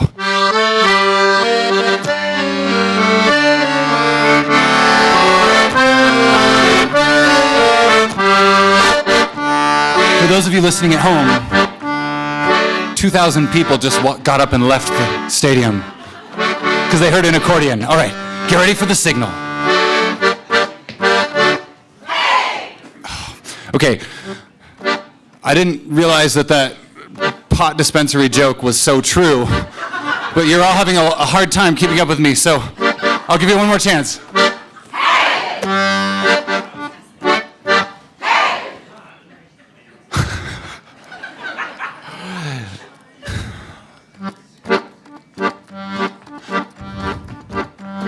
You know, somewhere there's a forest where the trees are swarming with fish.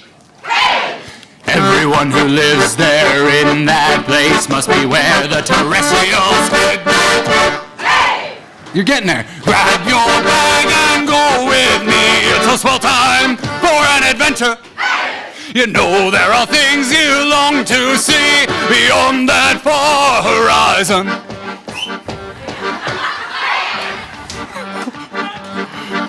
Some preemptive hay. So, for those of you watching at home, I have taken my hat, done an amazing transformative bit, and turned it into a perfect pirate hat. Seamless transition, just like Beyonce at the Super Bowl. Because this is the pirate verse. Our way across the sea where pirates be hiding their gold. Nay, arr!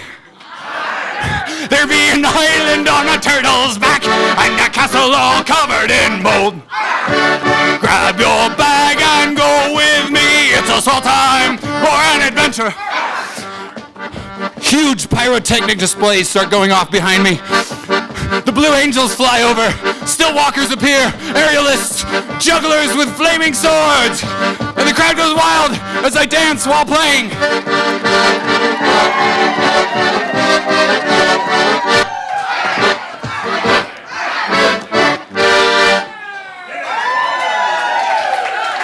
Thank you. Wow.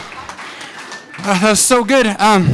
So my show is called Accordion Fight Show, and it's happening next weekend on Friday, Saturday, and at 2 o'clock in the afternoon on Sunday.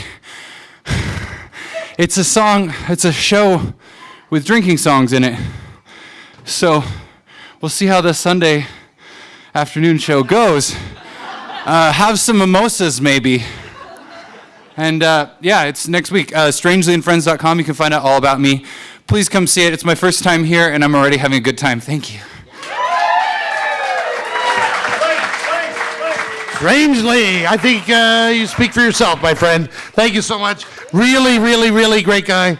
Go and learn more about him. Do touch him, rub on him. See if you can get some of his juju into your life. So this next gal is a doctor. And we're going to bring her up.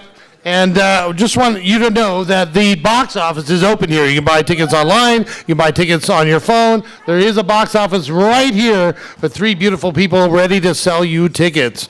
So, many people don't know, Lindsay Dunkel is going to adjust a microphone right now. Exactly, because she talks that way. Because she's a child development doctoral something or other, so you talk through you're gonna give away my whole show. No, am I? I don't know who she is. Put your hands together for the lady in purple, Lindsay something. All right.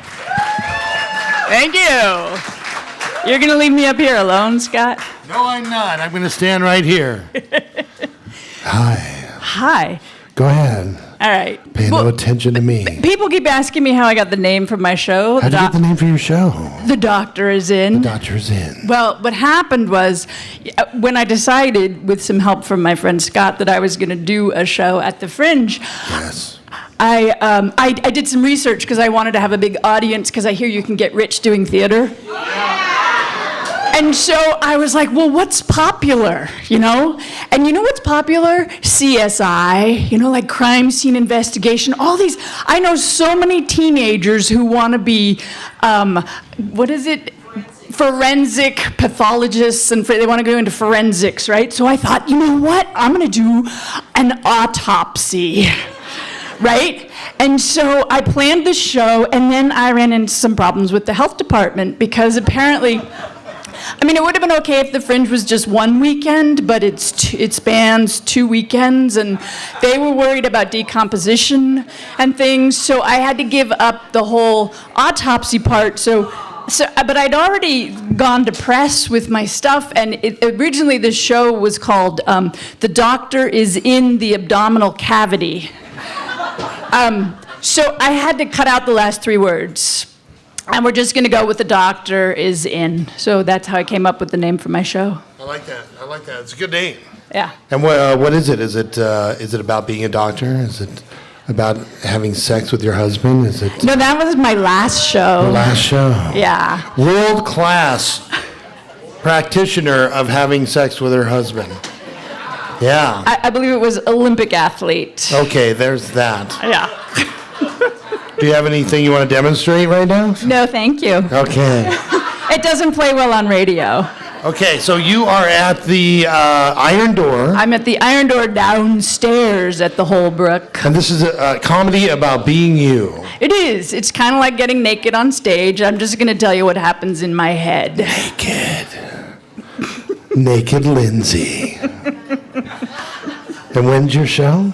Do you know? It's tomorrow night. Tomorrow night. At 6:30. At 6:30 tomorrow night. 7:00 Saturday night. She's a little 6:30 next flustered. Friday. 10:00 next Saturday. Are you going to be awake? I'm going to try. Menopausal? That's my other show. That's your other show. Okay. Right, Lindsay Dunkel, The Doctor is in. She killed it at our mini summer Nugget Fringe Festival. Please come out and see her. Lindsay Dunkel, The Doctor is in. Thank you. Thank you.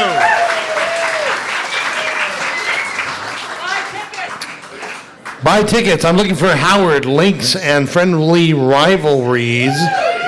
Yeah. But, what? That's not you. You're Links. You're not Howard. Oh, sorry. Howard Petrick is here. He just flew in or drove in or crawled in or took a Greyhound from the Tucson Fringe Festival, which many people don't know. Do you know where Tucson is? It's actually south of San Diego, which is really weird because it's not in Tijuana. It's south and that way, which is southeast of San Diego. So Howard is here. South of Phoenix also. Howard, yeah. So tell us about your show. Okay. My show is called Fight for 52 Cents. It's about the leader of the 1934 Minneapolis truck driver strike, Vincent Raymond Dunn. I do his life from when he was 3 years old up through the strikes when he was 43, sorry. I'm going to do a little scene for you. When I was 20 years old, 1909, I hopped a freight in Los Angeles to head back home to Minnesota. A few weeks later, I hopped out of a boxcar in central Arkansas, and the county sheriff pinched me for vagrancy. Judge sentenced me to a chain gang cutting pine in a mosquito swamp. I saw again how brutally they treated the Negroes in the South. They often gave them the hardest details and beat them for no reason at all. A fever hit the prison. Men were dying daily.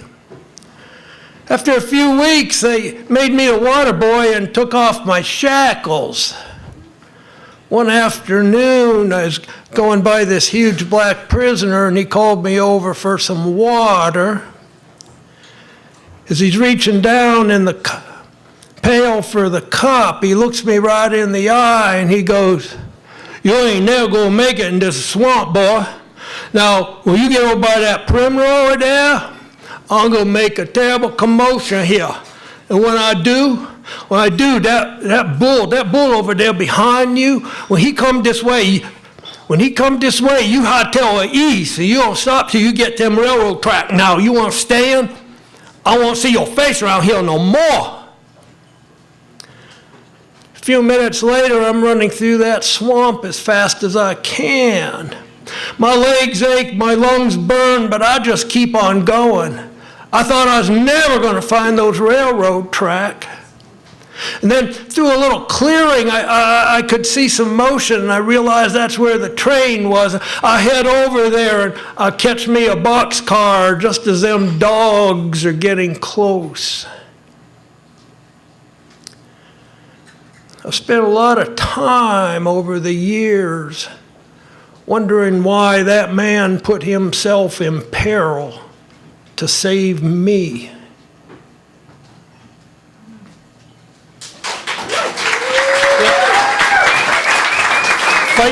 Howard Petrick, Fight for 52 Cents. So your show is about this, shall I say, incident, this period? Tell me about that. Yeah, my show is about V.R. Dunn, who led the strikes in Minneapolis in 1934. And so I do his life, I do his early life to show how he became a radical and a revolutionary, and what hardened him to lead those strikes. And the Minneapolis Strikes became, in my opinion, the most influential strikes in American history. It was about a dozen men working in the coal yards that called a strike in a city that had the worst labor situation in the whole country. And in February of 1934, it was known as the most reactionary city in the country. And by October, it was one of the most unionized cities in the whole country. And it just shows how if you bond together and fight, solidarity of the working class can handle any crap these politicians throw at us. Okay? Go see it, folks. It's really about politics today and what we need to do. Instead of taking the abuse of the ruling class, fight back.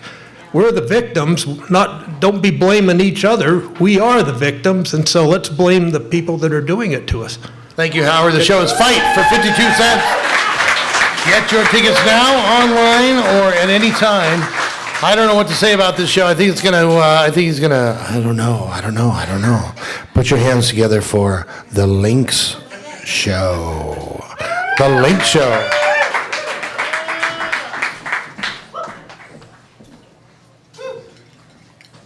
Hello?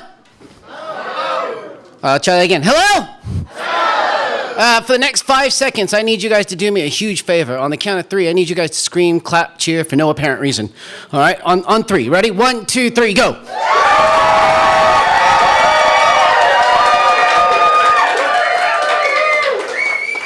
It's going to be so great. I'm going to use that in post in case the rest of this sucks. I got a lot of things up here. Really quickly, before I start, you're going to see my show. It's coming up on this Friday at 9 o'clock over at the Holbrook Hotel. And I do a lot of weird things, and I'll show you something tonight. But I really don't want to do it unless you want to see it. So if you want to see it, let me hear you make some noise.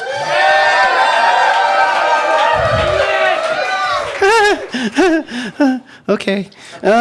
This is it. Now, just to let you know a little information about myself, I come all the way from San Francisco.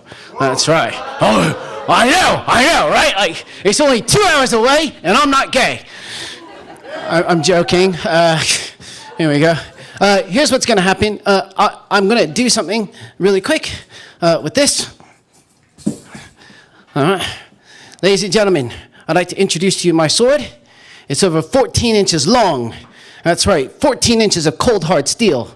If you're in Europe, That's 35.56 centimeters. Yeah. In China, 35.56 centimeters. In Australia, it's 35.56 centimeters. In Norway, it's 35.56. Basically, it's every country except for ours. 35.56 centimeters. What's going to happen, I'm going to explain to you what's going to happen. I'm going to take the sword, place it inside my mouth. Yeah, that's true. I'm going to take it and I'm going to place it in my. Now, if you're listening on the radio, and I just found out that this is on the radio. For those of you that are listening in, I know you can't see this, but what I really want you to imagine is a guy with a sword and placing it in his mouth. I'm going to make it simple. It's not that hard. Shut up. Okay. All right. So this is what, it's going to enter my mouth. It's going to go through my esophagus. It's going to go past my stomach, through my intestines, and out the other end. No, I put a plug in there. It's not going to happen. It's many plugs. Anyway, here we go. Ready? Watch this. Taking a sword, placing it into my mouth, and swallowing it. All right. And just to let you know, I am one of 118 sword swallowers in the United States. Yeah. Yeah, which makes me a legal idiot. There we go. This is it. Swallowing the sword for you. For you guys. Here at the Fringe Festival.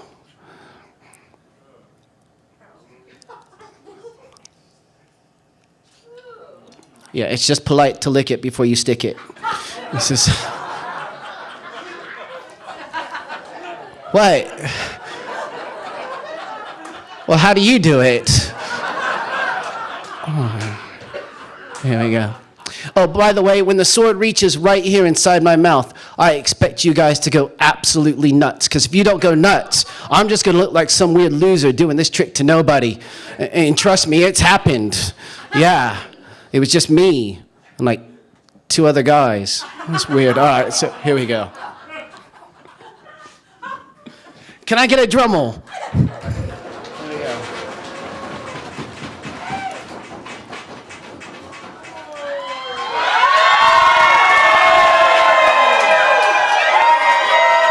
Oh, come on!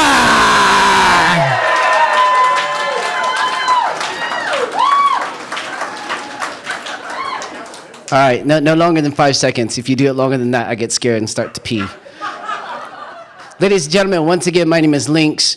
Come see my show. It's going to be this weekend, Friday, Saturday, and Sunday. My show on Friday is at 9 o'clock, 9:30, something. It's at the Holbrook Hotel in the Arletta. That room. All right. All right. And on the Saturday, it's at 5 o'clock, and on Sunday, it's at 2 o'clock. If you're going to come to the Sunday show and bring kids, I will clean it up a little bit. But the one on Friday, I'm going all out dirty. And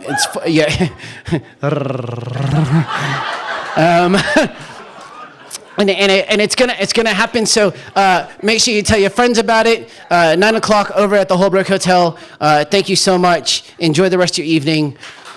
That was my Links Kim, then Link Show. Thank you. Don't touch me. Go away. Wow, that was amazing. Who can do that? Anybody? Anybody, ladies? Nobody? What? I can do it after 4 shots.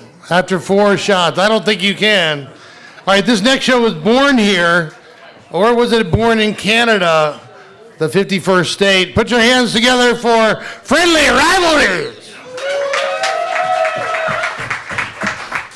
All right, so we're Hey friendly everybody, so we're friendly rival. I thought. No, yeah. Did you? Okay. Okay. So we're friendly rivalries, and we're. I got an idea. Shut- okay. okay. So this is Jory. Hi everybody. She is a brilliant stand-up comedian from Canada. Don't hold that against her though. She is intelligent, and she's beautiful, and she's fun to spend time with. She's just amazing. Jory Phillips. Thank you. Thank you. This is Jay. He tells stories.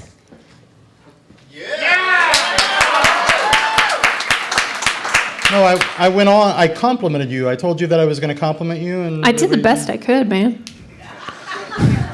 Okay, so we're trying to prove which is better, stand-up or storytelling. Stand-up. Canada or California. Canada. This is what it's going to be like the whole show, isn't it? It's going to be fun. You get a chance to vote who is going to win. And just like in America, your vote matters. Kinda. We have shows through applause. We're going to have judge out there from various shows counting up all of your laughter. Hopefully there's going to be plenty of it. And at the end, because when you look at the two of us standing next to each other, you automatically think of rap music. So the two of us are going to do an epic rap battle against each other at the end of our show. And the winner gets to do something they've never done before on stage. So I'm going to be swallowing that man's sword. I'm excited. I'm sorry, I said something I've never done on stage. It's fine. It was only on the radio. I too have performed in San Francisco. So, our first show is Friday at 6:30. We have Friday at 6:30. Saturday at 7. Saturday at 7. And then if you missed us this first weekend, we'll see you the next weekend as well, Friday and Saturday at the Holbrook. Come on out. And don't forget, cheer really loudly for California. Canada. We're in California. Girl power. Ovaries before broveries. Yeah. Age before beauty. I'll take it. I'm still beautiful. All right. Come on, see Friendly Rivalries.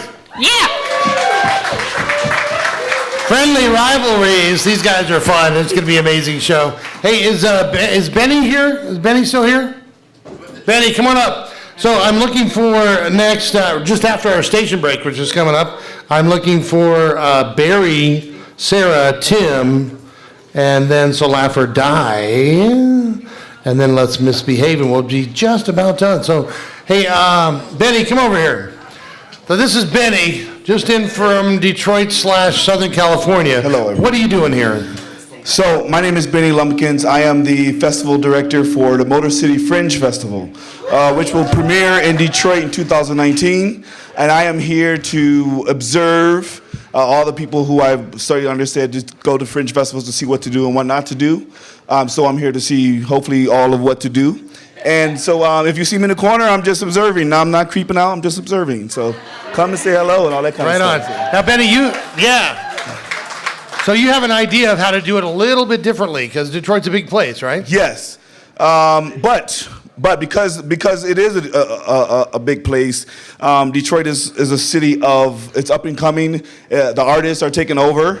But the neighborhoods are also taking over. So one of the reasons why I wanted to come to this festival was to see how the smaller festivals do it, because we will have to start on the smaller level and then take it out to the rest of the city, because Detroit is big and vast and lots of empty spaces and farms and lots of cows, yeah. You know, there's nothing I think of more about Detroit than cows. Yeah, for sure. For sure. A true story. Cars and cows. So we talked about how each neighborhood has its own sort of distinct flavor, if you will. Yeah. And your intention is to sort of, and I'm putting words in your mouth, have a festival here and another one there, another one there, and then sort of cross-pollinate, if you will, with letting them just say yes, because we're on the radio. Sure. Yeah. No, but actually what he did, we talked before I came here, he said his dad is from Ann Arbor, and he sparked this idea in my head that in 2019 we will debut the Motor City Fringe Festival, and then take everything we learned 2020 to Ann Arbor and debut the Ann Arbor Fringe Festival. So we'll be going back and forth. So yeah, a lot of things are happening. Yeah, right on, man. Thank you. Thanks for being here. Thank you guys for having me, and I'll see you around. Thanks a lot. Appreciate it. All right, here she comes to the stage. Mary St. Mary. It's about that time. Hi. Since there's so much, there's a copious amount of I don't drink, but there's a plethora of talent, so I'm just going to play it straight and do the ID. It's 9 o'clock, 9 p.m. You're tuned to KVMR FM, Nevada City, KCPC, Camino, Placerville, kvmr.org, and 151 Union Street. There's still some people here. Yeah, okay. And, I mean, you can help me with making the underwriters very exciting by showing your local support, if you wish. But we'd like to thank Stella's Mexican Restaurant, newly opened in Nevada City on Broad Street, offering traditional Mexican food, including street tacos, fajitas, salads, vegetarian dishes, and more. Serving breakfast at 10:30 a.m. and open till 9 p.m. 1:30 a.m. weekends. Yeah. Okay, Dignity Health Sierra Nevada Memorial Hospital, reminding listeners that Sierra Nevada Memorial Hospital offers comprehensive specialty care and technology advanced medical procedures close to home. Details at snmh.org. They're actually 24 hours, right? The ER? There's something in this town that's open 24 hours, and it's the emergency room. All right. Also, if you ever want to get crazy and people watch, go to CVS at like 2 and see it's pretty tweaky. Mary's there quite often, actually. Oh my God. I stand amazed. Oh. Okay, so let's also thank Sierra Timberline, serving Nevada County for over 30 years, specializing in energy-efficient stores, fireplaces, hot tubs, retractable awnings, and eco-friendly interior furniture, open daily in the Home Center, Idaho, Maryland Road, Grass Valley, sierratimberland.com. Maybe you could answer a question. Do you say eco or echo? Yes. Oh, you guys are so silly. Depends on whether it's eco or echo. Yes, you say eco and I say echo. Okay, let's call the whole thing up. All right, we also want to thank the bookseller supporting KVMR. Since those initials, kill, violence, murder, rampage, not. Okay. Supporting KVMR since 1986, offering a wide selection of books, calendars, coloring books, and a floor dedicated to children's titles. Located in downtown Grass Valley and online at thebookseller.biz. Yay. Also, SPD Markets, serving Nevada County for over 50 years with stores in Nevada City and Grass Valley, offering conventional supermarket fare, organic and specialty foods from local suppliers on Facebook and at spdmarket.com. What does SPD stand for? I don't know what the P is. Pretty darn quick. Painter. All right. Right? I have to do them all because then you're off the hook. No hooks off the stage. Can't do it. Also, big thanks to Painter, though. He's heckling my underwriter. Golden Valley Charter Schools, striving to inspire lifelong learning with public Waldorf education, serving families from Sacramento and Placer counties since 1999. Currently enrolling transitional kindergarten through 8th grade. Information at goldenvalleycharter.org. We still got more. All right. We also want to thank the Grey Goose, open daily, carrying jewelry, books, clocks, dubious greeting cards, and whimsical items of questionable taste. So perfect. At 230 Broad Street, Nevada City, online at graygoose.com. That's Gray with an A. Also, let's thank Lazy Boy and Ashley Furniture, locally owned and operated in downtown Grass Valley, offering traditional, contemporary, urban, and vintage furniture, mattresses by Tempur-Pedic, Certi, Comfort, Simmons, Beauty Fest, and Lazy Boy recliners. So lazy. Lazy. With a triple Z. Hey, boy. Oh, yeah, boy. How lazy are you? You're so lazy and you recline. Have you seen my Tempur-Pedic? Get down on your knees, lazy boy. Wait a minute. I want to see you work for it. Oh, yeah. Yes. Well, they're proud to support community radio. Yeah, they are. I don't know if we can top that, but we'll try. We got one more. Top it. Let's top it off, babe. Top it. All right, stop it. Top it. Top it. This All is right. a whole different kind of show right now. I haven't seen him for like 2 years, so. Okay, the Auburn. I've seen you. Ooh, you voyeur, you nasty peeping Tom, you. All right, so the Auburn Symphony Masterworks Concert 2. Masterwork. Master Works. of Works. Or Work Master. I am your master. No, I'm your mistress. My wife's right over there. Wait, Lois is the master. Wait. That's So the Masterworks Concert 2, performing Beethoven's Fifth Symphony. Fifth Symphony. Who can hum that? Dun, dun, dun. Da, da, da, da, da. To remind you of Clockwork Orange? Like, oh, we need a little ultra-violence and whatnot. Okay, let's see. Aaron Copland and featuring Israeli-American cellist and virtuoso Ahmed Peled. Sunday, January 21st, 3 p.m. at Mondavi Center of the Arts, UC Davis, Auburn, Symphony.com. Yeah! Mary St. Mary, KVMR, thank you KVMR for having us. We are in the 9 o'clock hour, in our final hour, bringing you a little snippet from each of our 40 different shows at the Nugget Fringe Festival, the 4th annual, coming up the next 9 days now, the 19th to the 28th, at 5 different venues throughout downtown Grass Valley. So I'm looking for, our next 3 shows are Barry Ganja, Sarah Kennedy, and Tim Mannix. Want to let you know that we have tickets for sale up here at the front. Tickets are for sale at nuggetfringe.com. We do have 40 different artists bringing you 120 different shows. Barry, get up here. Barry has a show called Good Clean Humor That Never Insults. Barry Ganja! Yeah. By the way, on Christmas Day, I drove into the parking lot of CVS to see if it was open because it said 24 hours and it was. I actually did that. You don't care. All right. So if you're a supporter of Fringe or you're part of the group, applaud now enthusiastically.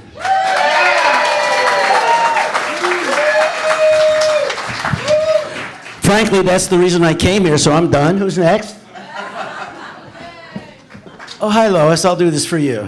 Thank you, Barry. Your show last year was so good. Oh, God, I just loved it. Anyhow, I am a single white male, and I have, I dye my hair gray on purpose to get senior discounts, and it really works. Also, my show is G-rated. And let me tell you why. Because so many comics use nasty, vulgar, dirty language, and they cut down other people. I refuse to do that. So the G stands for gluten-free. It's organic, it's non-GMO, and my best part, it's also breastfed. That's G minus, I guess. I don't know. So what I do, I've been here since 1980, so I'm kind of a local person. And what I basically do is try to find the humor in everything that everybody does every day in all the different stores. So if you come see my show, you'll recognize what I'm going to point out, and you'll realize how crazy some of the places are. And also, if I have time, I'm going to do some improv, which I totally adore. Your bit was great. I loved it. And, where's Scott? Right here. So this is like the 3rd year I've done Fringe, and I didn't do it last year because I had an operation on my throat. But the previous year, Sunday morning at 10 o'clock at a yoga studio was what he gave me as a time for stand-up comedy. You're lucky I'm still talking to you. But this year is really interesting because it's at the Holbrook Hotel downstairs.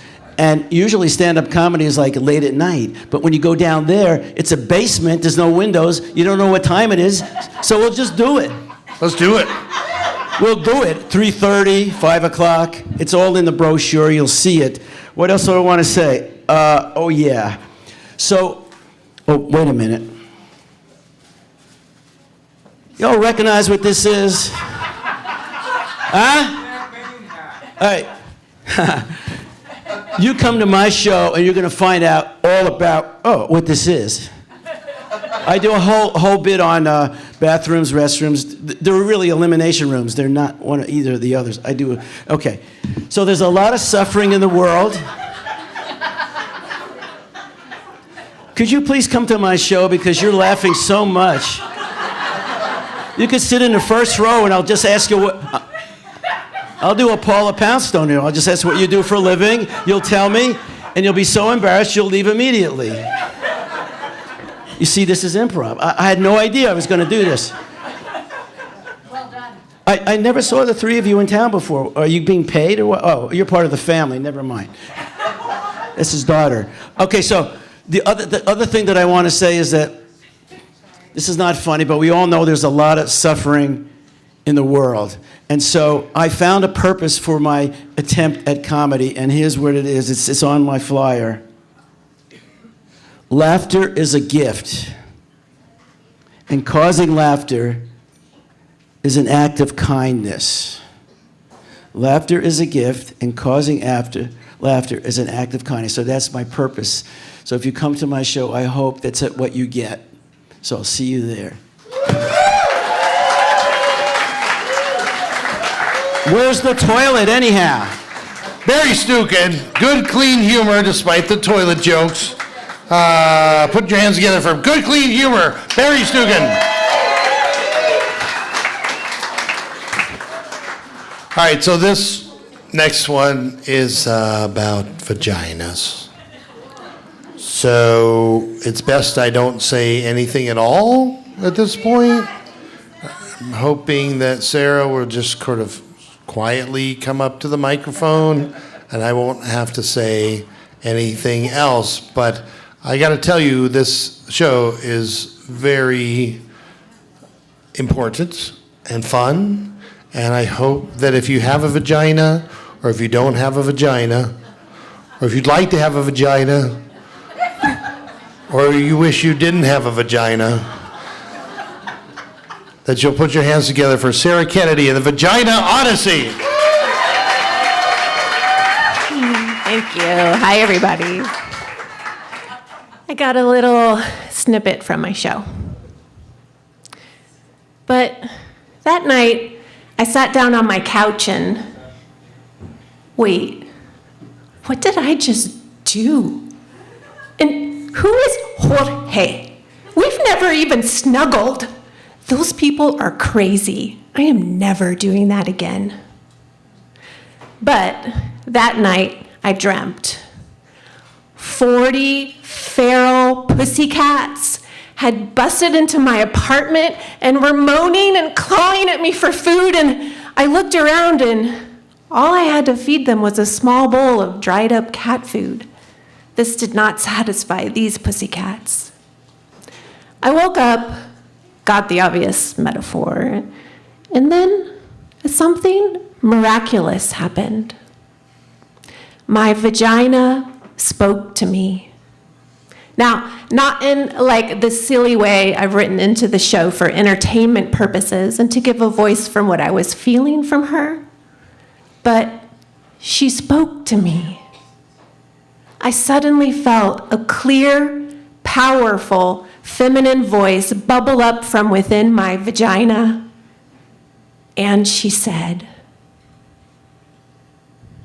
"If you'd like to find out what my vagina said, you have to come to my shows." The 21st and the 27th at the Off-Center Stage at 7 o'clock. Thank you. All right. So, thank you. Hold on a second. So we have the opportunity to really sort of not start off tomorrow, but on the 21st, you said, is your first show, which is when? Sunday? Sunday, yeah. Sunday. So to start off, I really want to build an audience for this first show because I have a feeling you're going to sell out the second show just like you did recently in the Bay Area, right? Yes, it's sold out in the Bay Area. Well, this is actually only going to be my third time ever doing the show. Yeah. But my shows in the Bay Area sold out twice. Yeah, where were you then? Berkeley. In Berkeley. Mm-hmm. They like vaginas there. They do. I was gonna say it, and I just let her say it. Really? So yeah. Tell me what you do when you're not doing a show. I actually am a teacher and coach for women. I help women have better sex lives. So. Thank you. Thanks for that important work. Thanks for coming. I'm so glad that you're here, and I'm really looking forward to your show. Thank you. Sarah Kennedy, the Vagina Odyssey.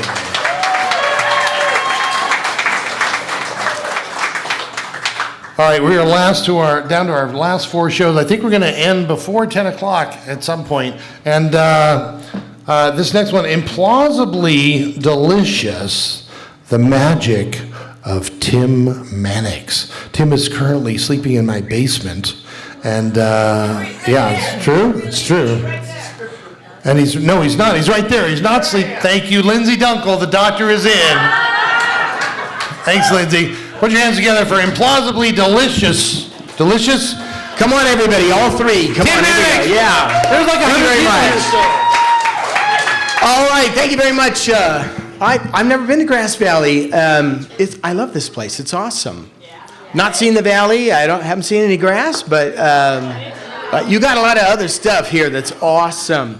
This is you gotta smoke it. Yeah, that's right. Okay.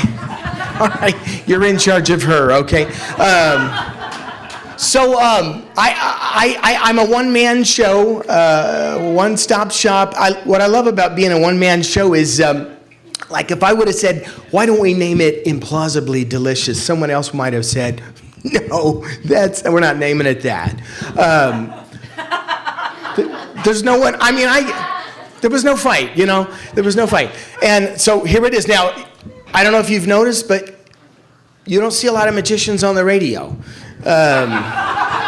Yeah, it's not medium friendly to us. It's a visual art, and there's a lot of acts here that you gotta, in fact, let this be an example of why you should come see all these 120 performances, because seeing it is better than hearing it on the radio, right? Right. Okay, so now I've been watching this lady right here. Are you a performer, or are you...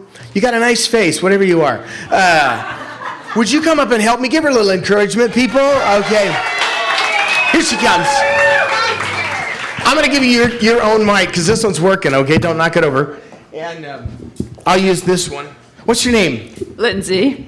Hey, wait a minute. You were up here before. That's right. Was. You're not with the vagina, though. But I do have one. Okay, all right. Okay. Well, this is a short little vignette, so we'll leave that out. Take the rope. By the way, and for you radio people, she has a rope. Pull on it. Sometimes it's yellow because it shows up better. Yeah, pull on it, make sure it's in one piece, okay? And really make it look like you're really trying, okay? Just like in rehearsal. Fantastic, okay. Now, just kidding. Now, I'm going to cut the ends off, and... honestly, I like working clean, so that's why I'm doing that, okay? Have you ever done magic? Because I'm going to actually have you do the magic. I'm just going to facilitate. No. What? Oh, you'll love this, okay? Hang on to that. All right? Just for a second. One end and then the other. So far, so what, right? Okay, here we go. Check it out. Point to the center or the middle, whatever's closest. I did not say touch it. I said point, okay? That's different, okay? All right. I've never done this before. Okay, you've never done this before. I've heard that before. Okay, touch it just one time. No, don't touch it. Leave me alone. All right. So glad I asked you to help. All right, here we go. I'll let you cut it. Now, the pink is me, the yellow is the rope. Because if I cut it, people say, I don't think he really cut it, okay? So you're also going to verify that you actually cut it. Two you do it? Squeeze it. Did it cut? It cut. Say yes. Yes. Okay. Now, we cut it in the middle, so these are two exact... Uh-oh, they're not equal. Okay. Again. All right, glad you helped. All right, now, do you know a magic word? Abracadabra. Overused. Another one, please. Mrshkalbalagavish. That'll work. What is that, Armenian? Fantastic. I love it. Okay. All right, one more time. Snipping. Okay. And take the scissors. Okay? Wave it over there. I'll hold the knot for you radio people out there. I'm holding the knot in my hands. I've tied the two ropes together. Wave it over there. With your upstage hand, please. Atta girl. How about that? Look at that show business thing. Come on, give her a round of applause as she says the magic words. I forgot to. Make them up. That'll That'll have to work. Okay. So here's what happens when you make them up. Okay. Look at that. Okay. It is back in one piece. It's her first try. Okay. You got to start somewhere. Tell you what, I'll fix it for you. Hang on to that. Hold it out in front. Okay. That way. Now don't let go because I'm going to tug on it. Yeah. Don't let go. I'll take the scissors. Look at it. If I tap on it, see, people are naturally skeptical. They don't actually think you actually really did restore the rope, but check it out. Because the knot's there, people think it's not restored. No. She restored it. Hold on. If I pull that knot over like that, you can see right there where it was cut. And one time I had an audience applaud at this point. It was so awesome. Oh, yeah! Okay, now, and if you cut it way off, yeah, sometimes it ends up way over here. But all I have to do at this point is take that off, give it to you, I'll hold it up, and people will thunderously applaud! Thank you very much! Implausible! Delicious. Thank you very much. You were wonderful. And that's a snippet. In fact, that isn't even in the show. I got all kinds of good stuff. That's implausible. It is. And delicious. It's delicious. Thank you. The magic of Tim Maddox. One show tomorrow night at 8, 2 on Saturday, 1 on Sunday. So we'll see you there. Thank you very much. Yeah, thank you, Tim. Right on. So we got So Laugh or Die coming up. I want to introduce, So Laugh or Die is coming up, and Let's Misbehave is coming up, and Audrey is coming up. I want to introduce Jerry Grant. Jerry Grant is here. Come on up, Jerry. Come on, get up. Here he comes.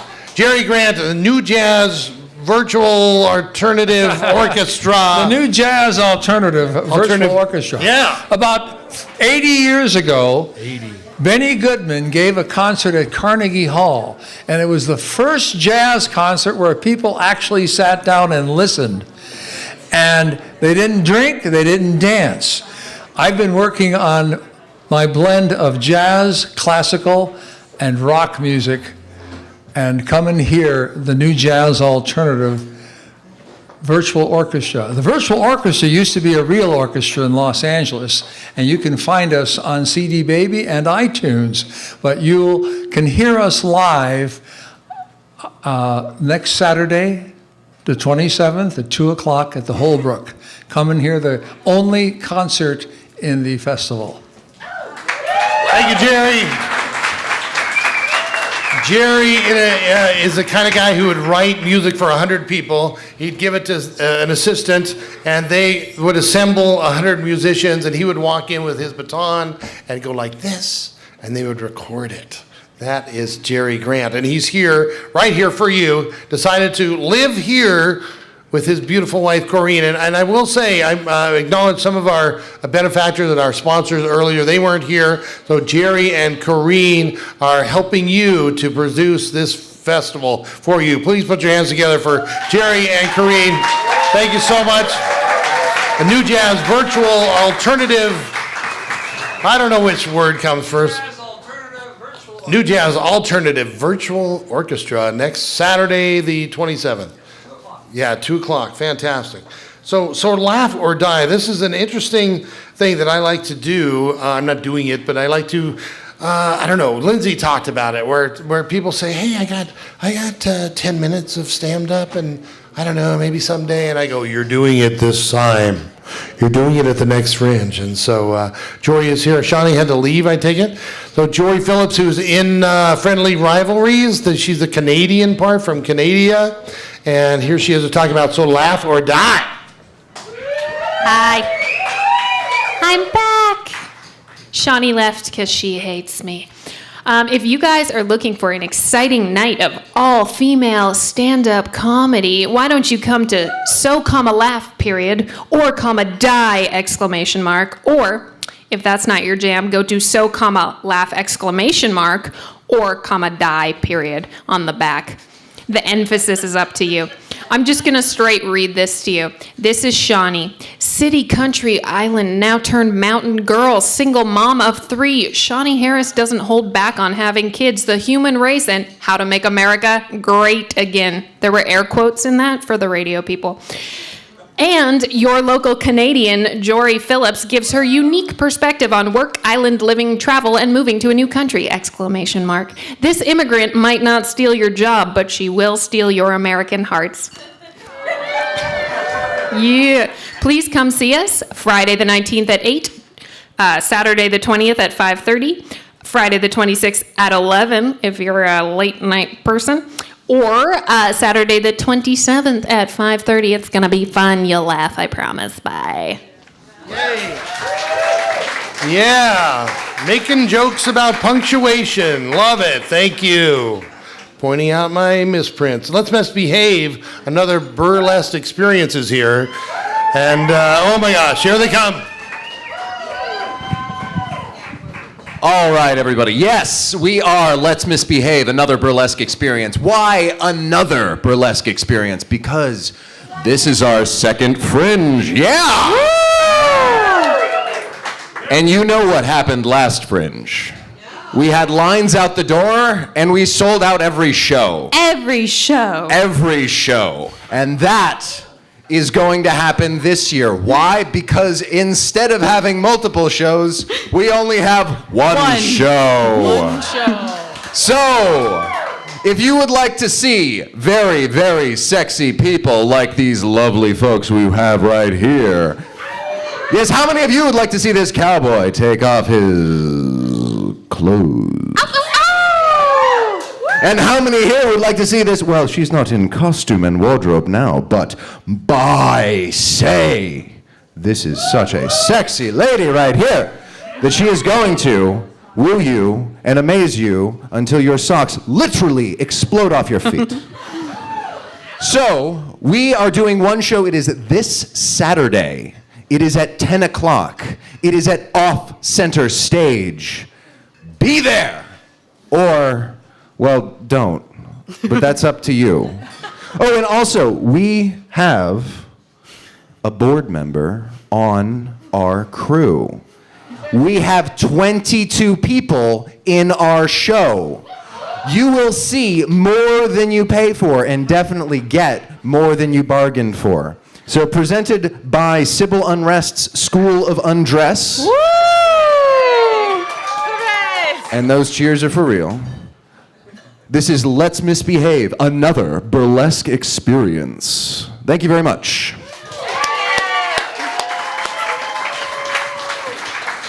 Yay, yay. Thank you. Is Audrey here? Audrey Morgan Delgado is making her way up. Just while you're coming up, Audrey, just kind of remind you we're on live radio. Just saying. So, conduct yourself accordingly. Human error. Hello, everybody. I'm so glad there are people still awake in here. I am so thrilled. I actually did prepare something about procrastination, hoping these people would dance so that I could actually hide and not show that I was promoting what they're promoting, which is public masturbation. Does everybody tap it to the left, standing? Anyone? Me? Only?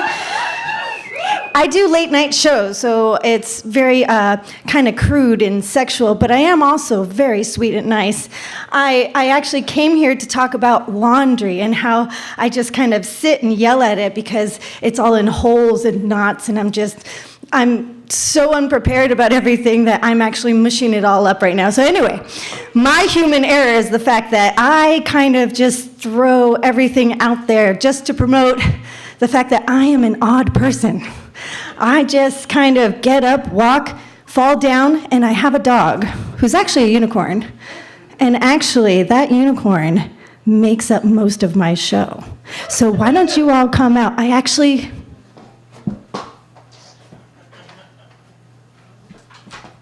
don't know when my show is performing.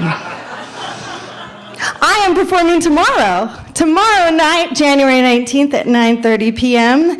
Come listen to some crude, lovely, yummy jokes, and then come hear about how I talk about, okay, I see you're all done eating. I talk a lot about poop.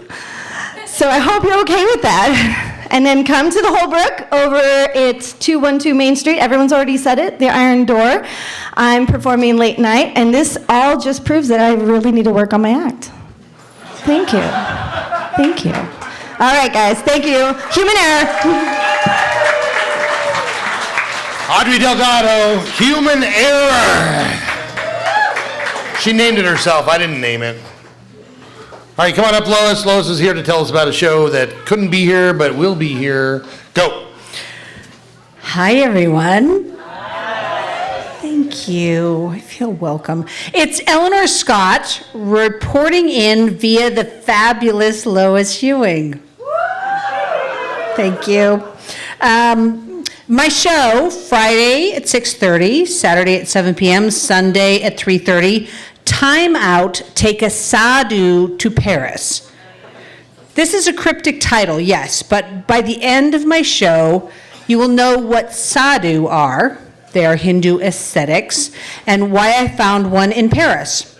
A subtitle of my solo show could be How to Be an Older, Creative, Single Mother Working as a Contractor in the Tech World and Not Take It Personally. Because that's me. And the challenge of not taking it personally is real, people. I had this awesome job at a hip tech fabulous moment as an actor in the learning. I think I'm not reading this right.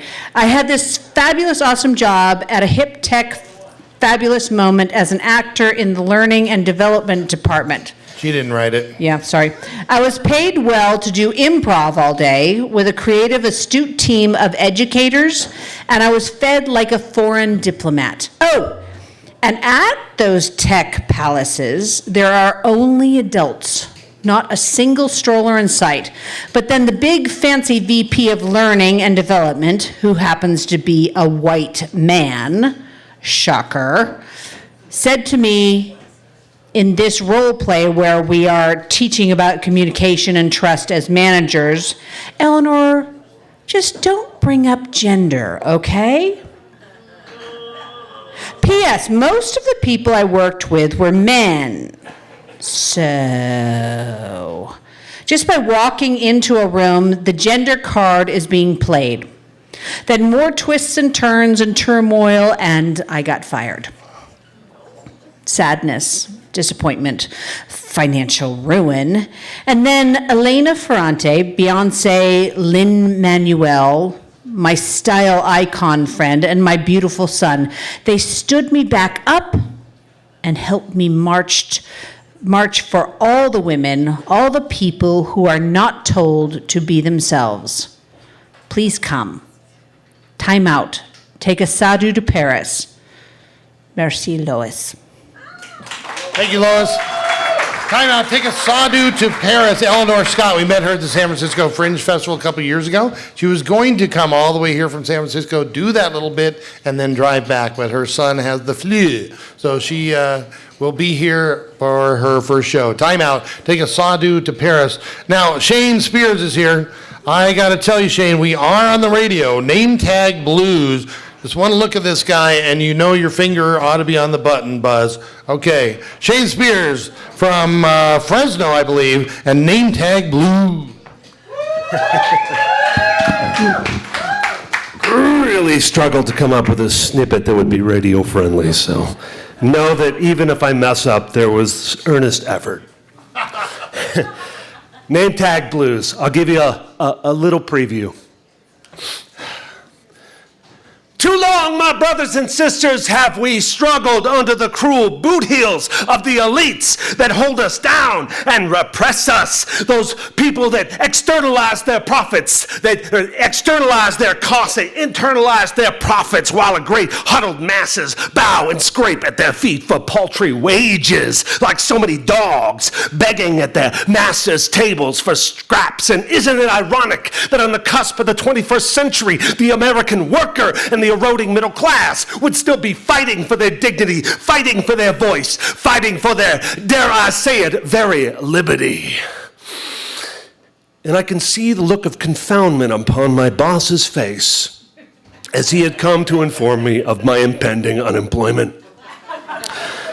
After I gave that awesome speech on the floor and everything, he says, well, that's all fine and good, but this isn't working out, so I'm going to need you to liberate your stuff from out of the locker and get off the premises before I call security.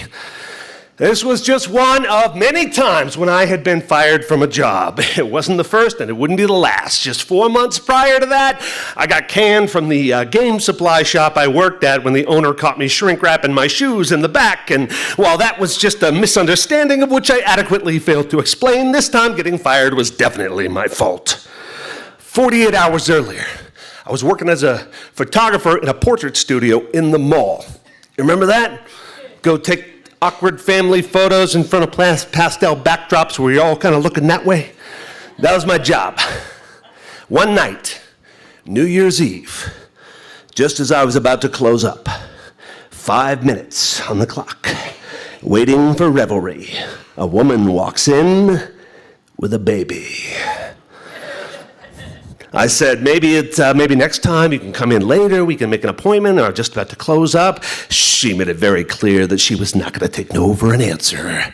And if I tried, she would make big trouble for me. So I let out a long, slow sigh. And I smiled, and I waved her in.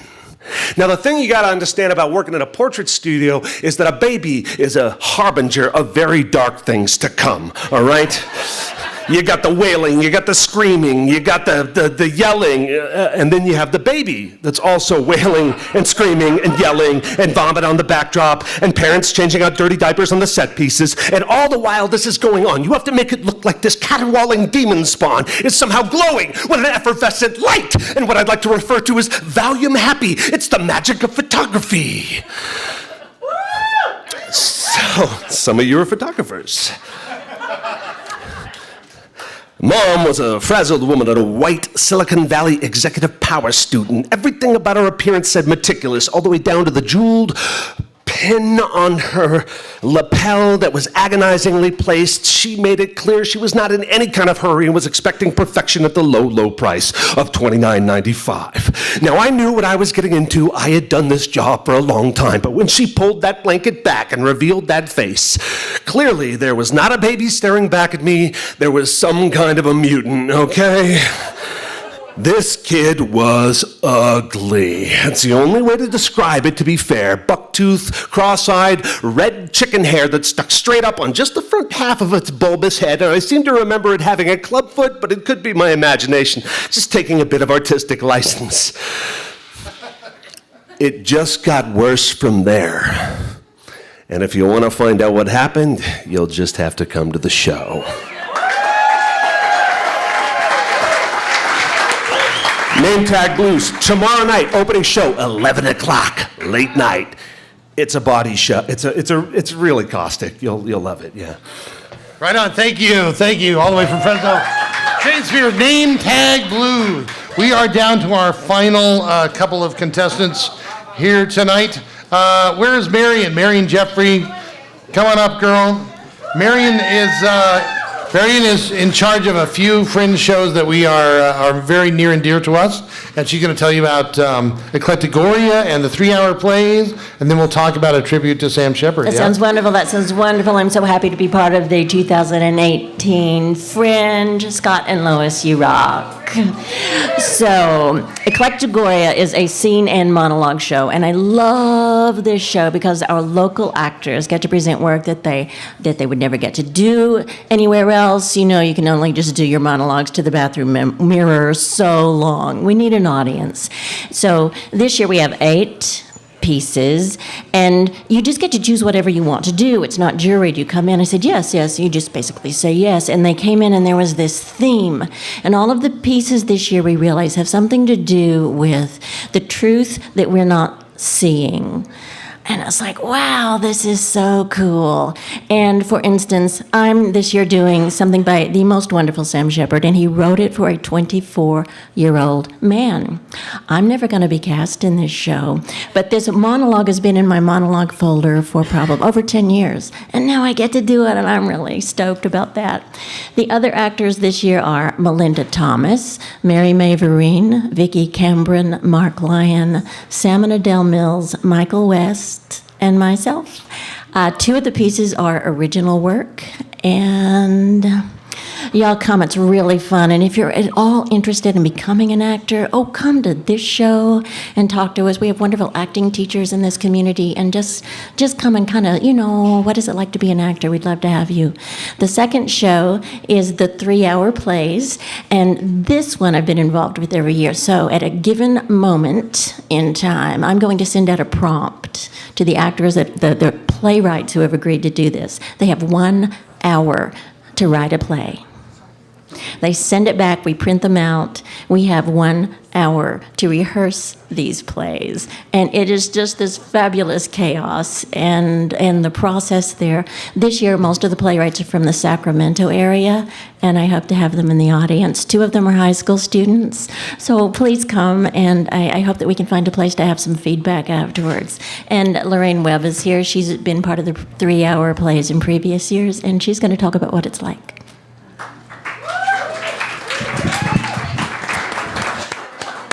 Well, it's really fun. What's really wonderful about the 3-hour plays is, from the actor's perspective, you get to play very much across type. I mean, we are given these plays that have never been in existence before. We have an hour to try to suss out who's going to play what and whether we want to play and maybe we'll get to run through. Maybe we run on stage with the script cold, which happened once. It's hilarious. It's so much fun. And you get to see something entirely original. So come play with us. And Marion is the best. Great, so that's Eclectigoria, our collection of monologues, often one of our most popular pieces at the Fringe, and also the 3-hour plays, where you can see 15 or 18, as it were, world premiere plays right here at the Nugget Fringe Festival. We've been doing this for 3 years. We have about 45, just in the 3-hour plays, 45 brand new works brought to life in 3 hours and performed just for you. We're down to our final show, which is a tribute to Sam Shepard. Anybody know who Sam Shepard is? He died in 2017, and just like last year, we did the Zoo Story by Edward Albee, who died in 2016, and we actually went on to win a couple awards for that. We won for Best Actor and Best Overall Production at our Fringe Festival in the greater Sacramento area. Thank you. So we wanted to do a little tribute to Sam Shepard. So I have, I researched Sam Shepard, and we came up with really his most obscure play. It's called Evanescence, or Shakespeare in the Alley. It stars Chase Coney and, more appropriately, Ariel Elliott. Chase has a very small part in it. And it's his most obscure play. In fact, I wrote to Dramatist Play Service and to Samuel French and to his estate and said, who do I pay for the rights to this? So if you guys are listening, I still owe you money for the rights to Evanescence. So reach out. I want to pay you for it. But all 3 of them said, not us. You don't pay us. So it's a 10-minute piece about a woman who is going through some tough stuff. Evanescence, really? Anybody want to throw out the definition of evanescence? They all went to sleep. It's the process of losing sight of someone who you've lost. Okay, so fading away of a memory. And can I say about your year a little bit? Yeah, no, yeah. Ariel's performing this piece. She lost both her grandmother and her mother this year, or last year in 2017. So particularly poignant to have this particular piece delivered by Ariel. Do you want to talk a little bit about the piece at all and being in it? Nope. Ariel got back from England yesterday and is completely brain dead. But she's going to bring you this show. And I realized in wanting to do a Shepard tribute, that this piece that I had written last summer was really inspired in a way by Sam Shepard's piece, Killer's Head, in which a man is sitting in the electric chair and is talking. And we'll just leave it at that. But Marion is directing Rich in my piece, which is called Billy Riggs' Statement. Do you want to talk about that a little bit? I think Rich is going to talk about it. Rich Fisher. Billy Riggs' statement. Didn't know what I was asking when I asked Scott for a little more something to do this year. He took off on a road trip this summer and sent me back a wonderful piece that I immediately knew I wanted to do, and immediately knew the challenge of doing a 30-minute monologue by you. Billy Riggs is a statement. He's making a statement to police. He has witnessed a rather horrific situation next door. A man in conflict, always wondering about minding his own business or getting involved, and the difference between minding his own business and does he really care. And he doesn't seem to be able to tell the difference, and he usually gets involved in the drama next door. And Billy's not sure why, but he gets involved. Thanks, Scott. Yeah, right on. Yeah, thanks, Rich. So this was written in response to Killer's Head by Sam Shepard, and also my son lives in rural Virginia while working in Silicon Valley, and he has a 4-bedroom house on an acre and a half on a creek that he bought for $115,000. And across the street from him are some, I don't know if I mentioned, his house is 4 bedrooms. Across the street from him are like 500-600 square foot houses, and they kind of look down on the property. And we were visiting him recently, or then recently, a year ago, and he pointed out this guy that just kind of sits up there and smokes and drinks beer kind of all day long and looks down upon their property. And so that was the inspiration. And so I had to find a guy who looked like maybe he sat around drinking and smoking. And so that's Rich Fisher, and the show is called A Tribute to Sam Shepard. It also includes a bit of a connective tissue, if you will, by our own Sam Shepard aficionado Paul Mixon. Yeah, so you get 3 for the price of 1, if you will. Is Paul here? Yeah. Hey, thanks for staying awake, Paul. Okay, so that is our last show. Thanks, guys. Tribute to Sam Shepard. Thank you, thank you, thank you. We do have a couple that are not here. I want to draw your attention to Poetry Out Loud. This is an amazing piece of entertainment, if you will. So Poetry Out Loud is a national competition where high school students recite poems that you have heard about from poets you have heard about, and their job is to deliver these poems in a way that's really engaging. And so Poetry Out Loud from Nevada Union is coming to the Fringe. I don't know what I'm missing, and we're going to leave it at that. Thank you so much for coming. Thank you, and KVMR, Liam. Thanks to KVMR. Thanks to NCTV. And thank you to all of you. Please visit nuggetfringe.com. Buy your tickets there. We have a box office open here. Remember to tip the Fringe. Buy your buttons, and we will see you at our 5 venues for 120 performances of 40 different shows coming up tomorrow through January 28th. Thank you, and have a good